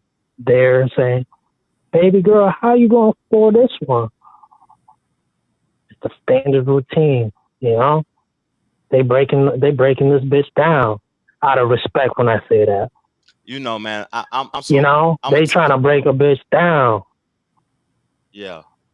I'm so glad my wife ain't a follower. Thank God. I believe that. You know, her decision making can't be swayed by other women. She's a leader, you know what I'm saying, in her ways. And if anything that has been said that is not of value to me, then she probably would convey it to me. You know what I'm saying? I don't feel like anything that's not in our best interest in totality, she would just, you know, be led astray from, man. But hey, appreciate you, Doge, man. We got a couple of callers calling in. I don't want to, you know what I'm saying? Without a doubt. Without a doubt. And keep doing your work, Mr. Jackson, with your nephew, and he's going to need this guidance. That's the best currency right there, not this attention that everyone's looking for. And thank you, Mr. Water God. Salute, Stay on always, bro. Appreciate you. You've been supporting us. You've been supporting us, fam, for a long time. Since the first time that we had ever went live, fam, Doge been supporting us. And I just want to say salute to Doge, man. But Nikki P wanted to get in on this conversation, fam. You know, shout out to Nikki P, man. Yeah, we got to get her on the line, man. Right now. Yeah. And then we got a couple of more topics, man, and we can, you know, close this thing out, man, after we get Nikki P on the line. I'm with you. I'm with you. Where's she at? Let's talk to her.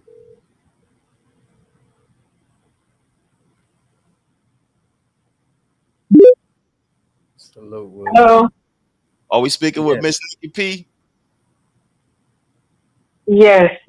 Hello, gentlemen. Thank you so much for dialing me in. Man, we appreciate you for just supporting the show. Appreciate you, Nikki P. We want to hear from you. I know you got a lot to say. I want to hear it. Me too. So I always start with this on the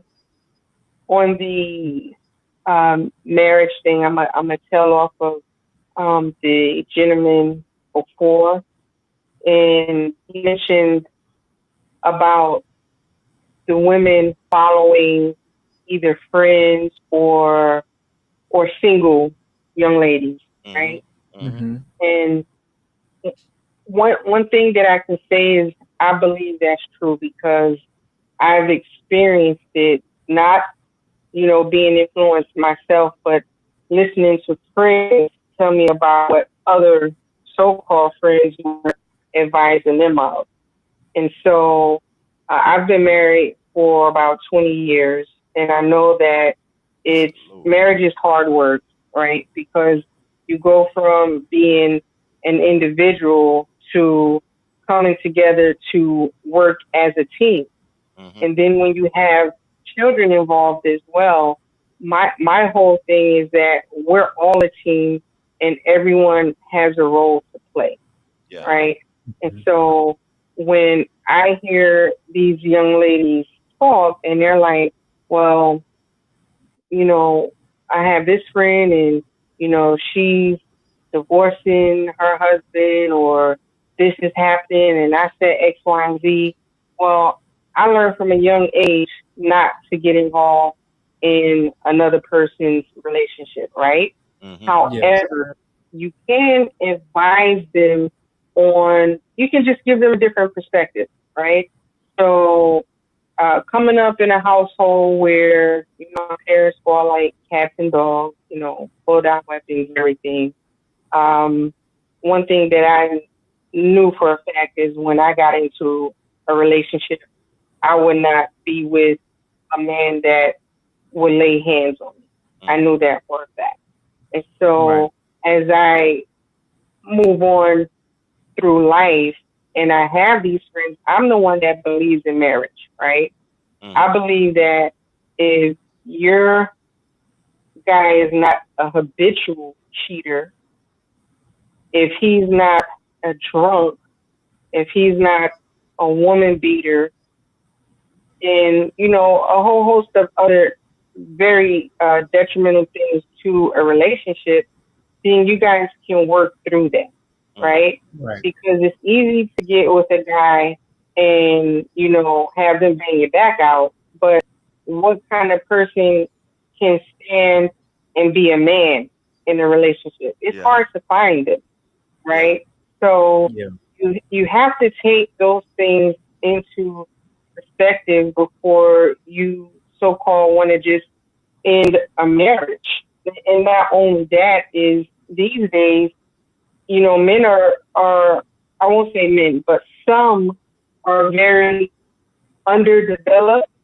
And so we've seen it in the news where, a guy would, or not would, but had eliminated a young lady and her mom because she either didn't cook something that he liked or she didn't braid his hair like he liked, just something very, trivial.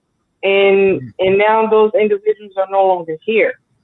So they're not emotionally equipped. And then if you don't have time vested with them, they don't owe you anything and they can take you out with a snap of a finger and not feel one way about it. But you done left your marriage that you were in for, numbers of years to go to something like that just because, maybe you're looking for fun. But, I'm a little older myself. And what I can say is that we're at an age where we shouldn't be looking for fun, right? We should know what we want and we should be working to achieve what we want if it's not here in front of us at the moment. So, that playing around, that's for the younger ones who's trying to learn what they want. And so because they don't know, they're going to experience a number of different things before they can actually say, well, this is what I want, and, I won't settle for anything else. Or if they didn't have an example in their household coming up, whether it's positive or negative.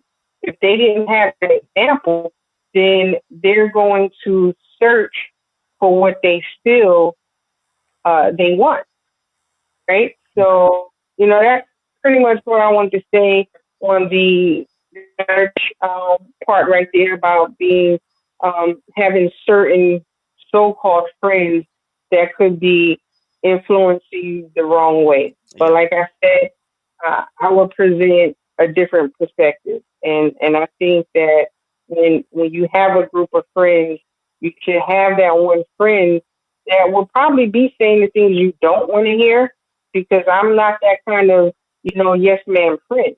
If that's what you want, then you have to talk to yourself in the mirror, because I'm going to give you my perspective. If you don't want it, don't ask. I'm not going to volunteer it, but I just think we should look at things holistically and not just from one perspective. Right. I like that. I like So, that. Nikki P. Go ahead. Go yes. ahead, Nikki P. I was finna ask you something. So On the now, altar, oh yes, sir. on the altar, they always say, right, till death do us part. Mhm. Do you feel that needs to be honored? Because why say that, right? And we have so much divorce. Why is it that they can say that and then we can back out of that commitment? You cooking with that question. So yeah, I would say this, right? I believe in don't quote me, because I'm not one that knows Bible front and back, but these vows are from the Bible, correct? Yeah. Yeah. So if you marry an individual, you're not ever supposed to divorce. And even if you're divorced in the eyes of God, you're not. So you have to remarry, because if if you remarry and the person you divorced is still alive, then that's an issue, right? So a lot of us, because we don't know the Bible, I would say as fluently as we should. Yeah. We just live life, right? And so in living life, if you think a relationship isn't working, then you're going to divorce. Can And that's just the way it is today. Yeah. Can I say something to both y'all? I want to answer. I want to say something about Water's question, and I want to know your take on it too, Nikki P. Can y'all fall out of love? Like, is that a realistic thing? Falling out of love with somebody? Because me personally, I don't think that exists. Like, if somebody wanted to leave me, that's an issue that they're dealing with internally. But me, that's not gonna change me at all as who I'm a person. I might act different. My reactions to things might be different, but I still would love you though.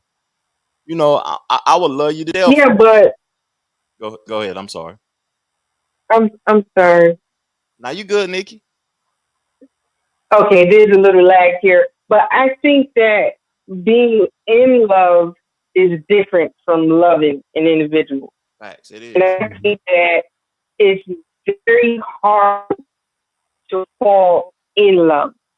And so when you fall in love with a person, I mean, you got to find it all 100%. Like, they can do no wrong. And so, but when you love a person, you see clearly. So you accept them for their imperfections. You accept all the faults. You give that understanding. You guys work together, because if they're not providing you what you need, or vice versa, then in order to come to resolution, you guys have to communicate. And a lot of times in relationships, communication isn't very fluid. And so I'm just giving myself as an example. I used to get what's the word? I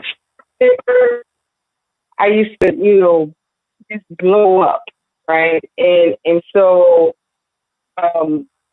I couldn't hear anything when I got in that mode. I couldn't hear anything when you arguing. You're, at the peak of, excitement. So everything is being blocked out, right? If you're screaming, he's screaming, that means no one is hearing each other. So there's no communication going on. Yeah. And,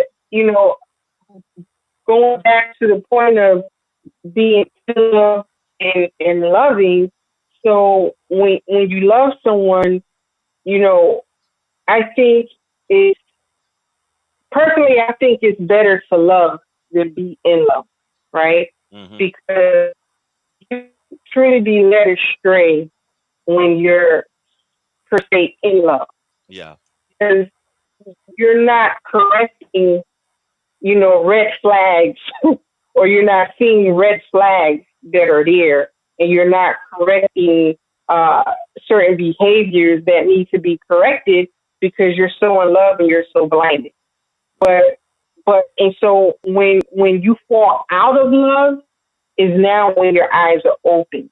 And yes, it's possible. It's very possible to fall out of love once you start seeing the individual for exactly who they are.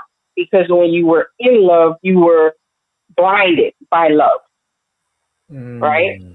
That's my take on it. That's the only way that I can see a person falling out of love, is that they possibly weren't being treated the best, but because they were so in love, they were blinded by love, and they just accepted everything. Okay. And then, once people got in their ear and started giving them advice, helping them see situations for what they actually were, now their eyes are open, and now some of that that in love phase has faded out, right? Has phased out, and now you're seeing clarity. So it's possible. I love my husband. I love him dearly, but also when there are behaviors either from him or myself that are not appropriate, then I will address it, not in the heat of the moment, because I know how I am. So I have to just chill out, gather my thoughts, and then approach it another day or another week or something. And I know that I can drive the conversation, and the conversation not drive me, basically. Okay. And so, and my husband has no problem with pointing things out to me, and I just have to sit back and, I recognize that. And when I'm wrong, then I apologize. And so, again, a marriage is hard. I would say it's hard when you're going from being an individual to being a part of a unit. And so you have to grow into that. It doesn't happen overnight. I like your take, Nikki. I always appreciate that take, Nikki. and hearing your voice too. I might not agree. Sir. I might not agree with some like the falling out of love, but I understand it because you broke it down. You broke it down. Yep. Yeah. Thank you. And so I think before I let you gentlemen go, I did want to hop on two more things right quick, and I'll make it quick. Okay. Go ahead. On the Black Fatigue, I did not read the book. I didn't know it was a book out. But from everyday life, I have a child, and living in this world here in the United States, I'm constantly afraid for my child. I'm constantly, and my child he's a young man, right? He's 30-some years old. But I need to speak to him morning and evening to know that, he's back home and he's safe and he's sound. I'm afraid for my child have an interaction with a suspected race soldier who has one agenda. Yeah. I am nervous for my child to be judged by the style of his hair and the color of his skin, right? And so every day I worry. And I can even worry for myself, but I mainly worry for my child. And that fear is where Black fatigue to me come in, right? Yeah. Because it's exhausting not to feel like we're not safe doing everyday normal things that any citizen would do. That's true. Right. It frustrates me that you can see these videos of these race soldiers give all the patience in the world to people that look like them, even when an assault rifle is aimed directly at them.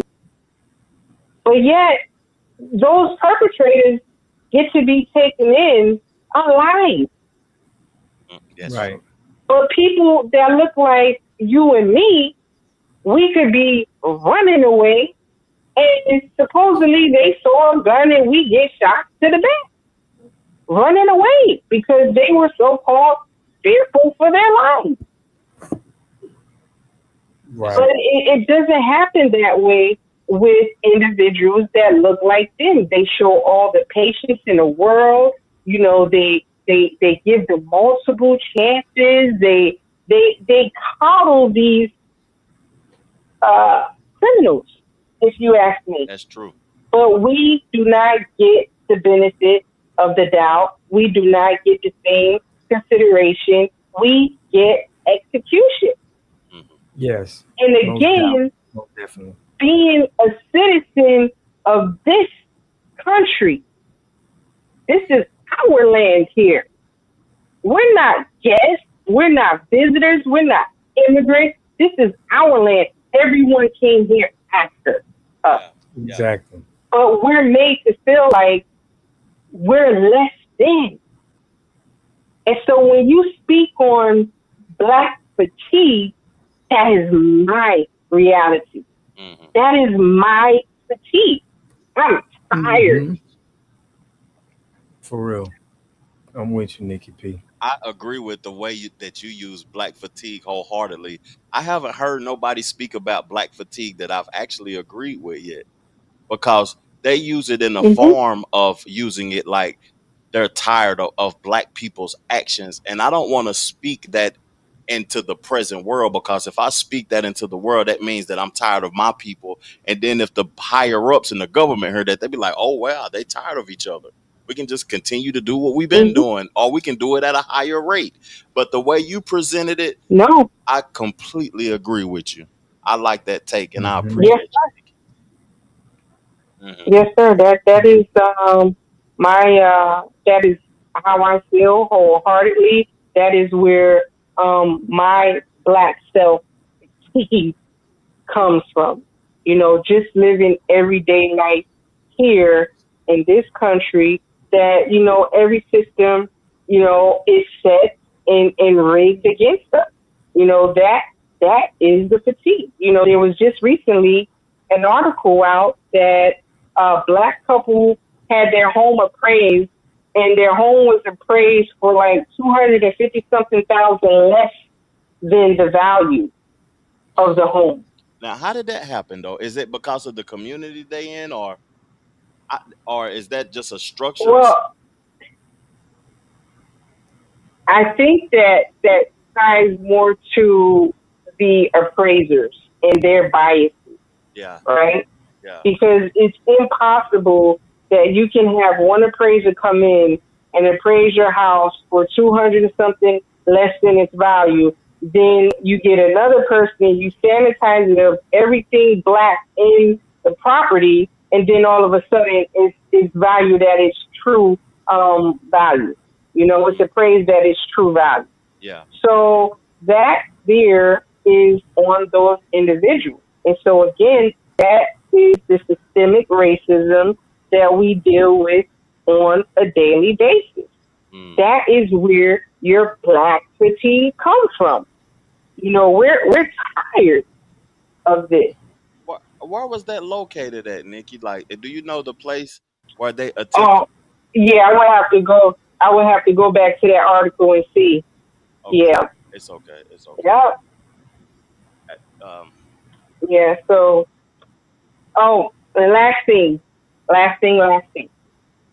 So when it comes to Captain Ibrahim Traore, right? I bring him up only as an example of what leaders look like and what leaders that are not corrupt and compromised should be doing for their people. And so I tie that back to our politicians here, right? We have to start checking paperwork with these melanated persons going for these political seats, because that's fact. For some reason, a lot of these are immigrants, first-gen immigrants, half immigrant lineage, and they get in those positions, and it's all about immigrants. No one is speaking up. Yes, sir. No one is speaking up for Freedmen Foundation of Black Americans. They will travel to other countries for interviews. Yet they can't even come into certain neighborhoods in the United States and speak to the community, or you can go to whole other countries and speak on behalf of an illegal immigrant criminal, or like most recently, I think Jasmine Crockett is going to speak to Captain Traore, and I would say, you know, don't trust her, because these people are so compromised. I wouldn't even trust her in his presence. They have agendas. Most definitely. And the agendas does not include our issues, concerns, or our fight for reparative justice. It just doesn't. And so you don't have to travel across the world. You don't have to travel to another country to try and make a difference, because you have a lot of work here in these 50 states, plus our territories, that you could be making a difference. But unless we're illegal or we're some form of foreigner or immigrant, they don't care about us. And I think we have to step back, open our eyes, realize it, and stop giving them our votes. Like Wes Moore. I didn't even know he's half immigrant. But I know we went from a surplus in Maryland to now we in a deficit in our budget for this state. And he's looking to raise taxes on us. Man. But you can fix your mouth to say no to reparations. Yeah. Exactly. You know, we got to get these out. We need true representation. That's what we need. And we cannot be blinded by these infiltrators, because they're using their mask, which is their melanin, to trick us into giving them that power, and then they use it against us. So we have to start being more educated voters than just voting based on color or voting just based on party. No, you have to vote for what's going to benefit you. Facts. Yeah. Facts. Only vote on your best, And so that's our best interests. Yes. Yes. And I would I have urged my family as well to update their voter registration and just become independent. You don't need to be a Republican, and you don't need to be a Democrat. Yeah. But whichever party is saying the most that you align with, then that's how you vote. Yeah. If you feel like you're picking the lesser of two evils, you have the option to just sit out. Mm-hmm. Yeah. Exactly. I agree. I'm a registered independent, and I'm going to vote based upon what's on the best interest for my people, for my family, everybody in my life. And if my card say Republican here, Democrat here, Independent here, then that's what it looks like. Because I ain't voting just because, you know, Democrat and all of that old type of stuff, or Republican. I'm voting based upon interest. Yes, sir. Right. Yes, sir. Mm-hmm. And what Teresa Sheed always say, no tangibles, no vote. Facts. Exactly. Facts. Yep. So 100%. I will land my plane there, gentlemen. I appreciate you for allowing me up, and I will be showing my support. Thank you so much. Thank you for your Thank time. you, Nikki P. Love you so much, man. Appreciate you. Thank you. Thank you, sir. Thank you, gentlemen. Thank you. Have a good night. You also. You too. Nikki was cooking. Likewise. She was cooking. She was cooking, man. We You need know, that. I got a question. I got a question to ask you, Water, because we got a couple of topics. We had a call, but we at the 2-hour mark. You know, but I'm off this week, so we're gonna get something in this week. We're gonna get something in. But go ahead with your question. we could come back Tuesday. Mm-hmm. We could touch on another topic, or I could call the caller back. Which one you prefer? You want me to call the caller? Who it was? Mama Lisa. Yeah, Mama Lisa. Let Mama Lisa get it in. It's Sacramento, Sacktown tapping in. Whoever it is, it don't matter. Sacktown.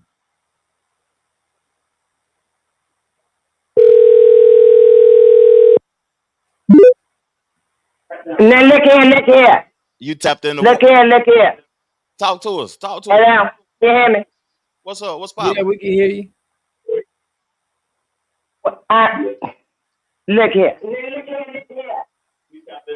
Can you turn the TV down in the background, please, so we can hear you clear, please?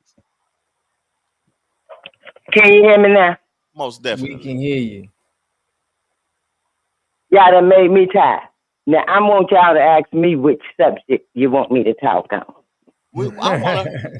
You do it, Rob, because I asked Nikki P what subject, you know. Right, what subject you want to talk on? So I want you to introduce yourself, and then I want you to talk about what we had a lot on the marriage. What was that other topic we had on? The school to prison pipeline. That's the what school we need. to prison pipeline. Ooh, thank you, Nikki P. School to prison pipeline. Go ahead. Wait just a minute. I got you too many places. Okay. Now I just got you on my phone. Ask me again. Wait, you want me to talk about the marriage? The school to prison, and then you can get into the marriage. Yeah. Marriage ain't supposed to be hard. We make it hard sometimes, you know. It's not a one-person job. It's both people. And you know, and I hear a lot of young women say they're going to find them a man. That's where they go wrong. You don't find nothing. The man is supposed to find you see? And nowadays, nobody want to take nothing. The first little tizzy, they a divorce. Yeah. I don't remember who was that saying it in Canon. Ain't no married woman got no business hang around no bunch of single women. Talk to him. Yeah. When I'm going to sleep with a man, or she going to get divorced and they going to marry. Don't listen to no single women. And nowadays, young folks don't even want to listen to us old folks. They've been married for years and know how. I'm listening. Don't got it figured out. Nah, no, we don't. When you ain't got nothing figured out. And I don't care what you say, what you think about me. That word is what stands. Mm-hmm. And if I learn that, Mm-hmm. I like to work out fine. Have you ever heard anybody say, my first mind told me to do such and such? I finally figured out that first mind is spirit. Nobody said if I followed my first mind, I'd have got in that car accident. Nobody ever said if I'd have followed my first mind, I'd have gotten that married. Yeah. They said that if I'd have followed my first mind, I'd have married Susie and not Bequita. You would have married Susie and not Bequita. I'm just throwing out names, baby. Okay, I know. Anyway. Keep talking. Oh, you're just making fun. Okay. No, I'm not. I'm not I'm making just, fun. I'm no, I don't mean in the bad. Just making fun. No, I'm just old country woman, and sometimes I talk funny and my words get mixed up and carrying on, but I know what I'm talking about. Right. Hoping you understand. Mm-hmm. And back to somebody, that feminist stuff. I can't say that word right. That started with the white woman. I can bring home the bacon and fry it up in a pan. Other words, she can work and go home and cook. But who got duped with that message? Black women. Black women. I ain't never heard nobody yet say, I'm a strong white woman. Why we gotta be so strong? That's masculine. I ain't strong up. I pop in a minute, come and open up this can. Yeah. Strong. Strong black women. Okay, y'all go ahead with that. See how that work out for you. Stay single and strong. Yeah. I never think. I enjoy and married. Yeah. I love to marry. We need one another. How long you been married, if I can ask? I've been married over 30-some years. Salute to you. Going on 40. Salute, no. You sound like my auntie. Oh, appreciate you, Gigi. I can be your mom. I can be any of it. I ain't gonna tell y'all ever no fables. I'm just gonna speak truth. You take it like you want. Don't make me know nothing mine. I'm gonna stand on what I stand on. That's what we appreciate. We appreciate that. Stand on. Yeah, folks almost put me to sleep till I heard the phone ringing and carrying on. I say, I think that's them. That water guy calling me. I was just gonna I'm on yet give you a super chat. I was just gonna put a super chat up there and tell me what's wrong, y'all done blocked me or something else. No, and then the phone rang. We called you. We called you back. Yeah, y'all called me. Yeah. Are you I've been really enjoying y'all. And all the young folks come up and carry on talking. I just enjoy. You enjoy. The phone went out. All right, yeah, I think Trev whole computer probably went dead on him. But y'all should be able to hear me. Y'all put a 1 in the chat if you can hear me.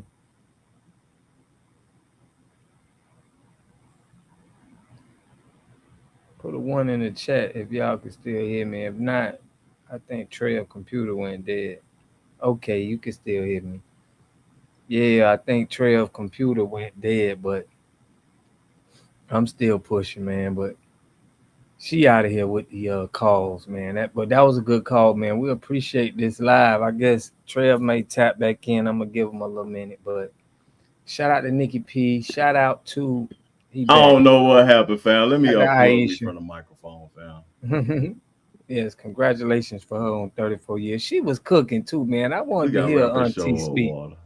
Can you hear me? I can hear you. I can hear you. I can hear you, man. I know your phone probably went dead, but big salute to Nikki P and Aisha, man. We appreciate y'all. Y'all know we having our meeting at 10 tomorrow, 10 p.m. at night. Oh, you calling her back? Can you hear me? I can hear you. Bless her soul, man. We had her cooking. We ain't get her name. She sound like my auntie. Keep talking to the chat. Keep talking to the chat. Okay. Oh, those talking crazy. That's that Boost Mobile hotspot. Yeah, but y'all know how we do. We definitely want to put in a plan. That's why I love what Nikki P be sending me. I love what Aisha be sending me. And Nigga talk about Boost texting Mobile. me. Oh shit. We try to make Well, a okay. difference out here. I'm gonna go out and come back in, fam. Hold the show down, fam, if you can hear me. I'm gonna hold it down for you. Hold the show down. But yes, y'all, I was talking about, I think that was Mama Lisa. Oh, that was Mama Lisa. Shout out to Mama Lisa. Okay. I ain't know who that was. But yeah, y'all know we got the meeting at 10 tomorrow, man. I love, we love when y'all tap in and we can speak to everybody. This was a great show, man, speaking to everybody. We don't like to get into the division of male and female, but this was a good conversation because we're trying to unite everybody. But love it. Get Auntie back. Auntie was going in, man. Auntie said she been married for 37 years. Mama Lisa, yeah. Mama Lisa back. She they trying to get you back on. Yes, we appreciate you, Mama Lisa. For telling us how long you've been married. And we love to have our women speaking because y'all a different breed and we need to market that a lot more, especially on my channel. So I appreciate y'all so much. Always tapping in, always speaking, and always trying to help. That is what's up. Everybody saying thank you, Mama. Mama Lisa, you remind me of one of the aunties of my family. I tell you, from the South, but you was calling from Sacramento. You sound like you from the South somewhere. What part you from, Mama Lisa? I think this more like a Southern show. Would y'all say? But we love everybody we get from New York and the West Coast and the Midwest. Mama Lisa was cooking. Yes, she was. But yeah, man, me and Trev gonna be back on here on Tuesday. I'm from Houston, Texas. I can hear the Southern in your voice. Me and Trev gonna be back on here on Tuesday. He been off for a week, so we had some good topic. Water, where you from? Florida, man. I'm from South Florida, Fort Lauderdale, Florida. Harlem McBride, to be specific. Some people be acting like they can't hear my accent sometimes. They say I don't have an accent. But that's what's up. BRK, BRD. I'm coming back in. Yeah. Waiting for Trey to come back in and we gon' he had a Diddy. Diddy was getting paying people $20 an hour to wear a free Diddy shirt. Before we get out of here, I want to ask y'all a question in the chat. Would you take $20 an hour to wear a free Diddy shirt? Talk to me, Water. Free Diddy, man, with the black shirt with the free Diddy. Can you hear me, fam? Yeah, I can hear you. Loud and clear. Oh, what I'm Jack Trey Cousin. Oh, okay. Shout out to Trey Cousin. Yeah. Greetings, Alfonso. Appreciate it, man. That's the family, most definitely. Jack boy, that's the family. His name Jack, fam. Black. If you see Blackbird 17, that's Jack, fam. I heard him on one of your shows. Shout out to Jack, boy. I remember on the when y'all were talking about the football, man. Shout out to him. Good perspective. Yeah. He dope. Hey, my fault, y'all, man, for the technical difficulties. Mama was cooking so bad, my computer cut Mama off. Lisa, we appreciate you. But I'm an old country guy out. Yeah. Dope show, though, man. Awesome show. What y'all was on, fam, when I was gone? We were just talking about the Diddy. We were going to bring up the Diddy and the $20 an hour, but, we were still talking how we, just trying to find conversation, vibing with the family. Tell those don't be cracking on my internet. I got that high value internet. I don't even pay for it, though. It's a company to pay for it. Oh, man, you ain't even paying for it. Sure Gary said, no, he ain't wearing the free Diddy for $20. Let's play that clip, fam, because we got the clip. That'll be the last topic of discussion, too. Let's play the clip. 50 Cent just posted this. Why do you feel that way? So these are all paid protesters. You can get $20 an hour if you wear a t-shirt. You gotta speak up. She just got recruited, right? I refuse. You said no. No. It wasn't worth the 20? No, but like he told me that it's for a Diddy coin, so I'm not really sure what that is. Would you do this? That's wild. Yeah, that's wild. That's That's wild. wild. $20 an hour to wear a free Diddy shirt. That's low, fam. Like, And he got lawyer fees and stuff to pay for. what's the benefit of that though, Rob? For people to see it, public opinion, free Diddy, you know, they get pictures of it, they put it on a newspaper, news media to push it. Free Diddy, it's public opinion, man. Yeah, since YouTube has been popularized and like independent media is so popular now that public perception is valued more than it was before we had our own platforms and we could speak the way we speak now when media was contrived. Now that people have their own independent media, we sway, or I ain't trying to sway, but I'm saying people that's on YouTube sway what other individuals think. You know what I'm saying? Yeah, I'm with you on that. I'm with you, Alfonso, on that. I'm tired of that Diddy stuff too, man. But this is like the OJ of this is the modern day OJ trial right here. And we ain't even getting to see it though. We got to see OJ on TV. Yeah. But hey, Water, we got to link back up, fam. I think we had a good show. I had a few technical. Yeah, it was a great show, man. It's all good. It's all good. Yeah. It's always a good vibing with the family, man. So I appreciate everybody who come in and just helping us out on trying to build a better community and pushing group economics, man. We appreciate everybody that support the channel. Definitely. And another thing that's crazy though is when we first linked up and started collaborating on shows, and the main thing was listening. It wasn't trying to be an influencer or teaching or telling people what to do. We was listening to the people and trying to implement the plans to help see each other evolve. That's what the main thing was with our channel. And I want to keep that the main thing, listening to the elders, listening to the people of substance, and then just implementing the ideas. And we continue to move forward from there. Big facts. It's always great time linking up with you, man. And the chat. Shout out to everybody who supported this live, man. And we're gonna be giving y'all some more great content. That's what we here for. Good questions and good topics. Yeah, that's the recipe. Straight up. Let's when we get off the live, Water, let's try to schedule something to do before we go to the jazz festival this weekend coming up. Because I'm meeting you in real life for the first time in your hometown. So I'll be to see you in your hometown, family. My home state, for real. Yep. Oh yeah, I'm tripping. I don't know why I keep getting that. Same thing though. You coming to Florida? Yeah, I'm from South Florida, but yeah, I apologize. Home state. You good? You good? All of us home.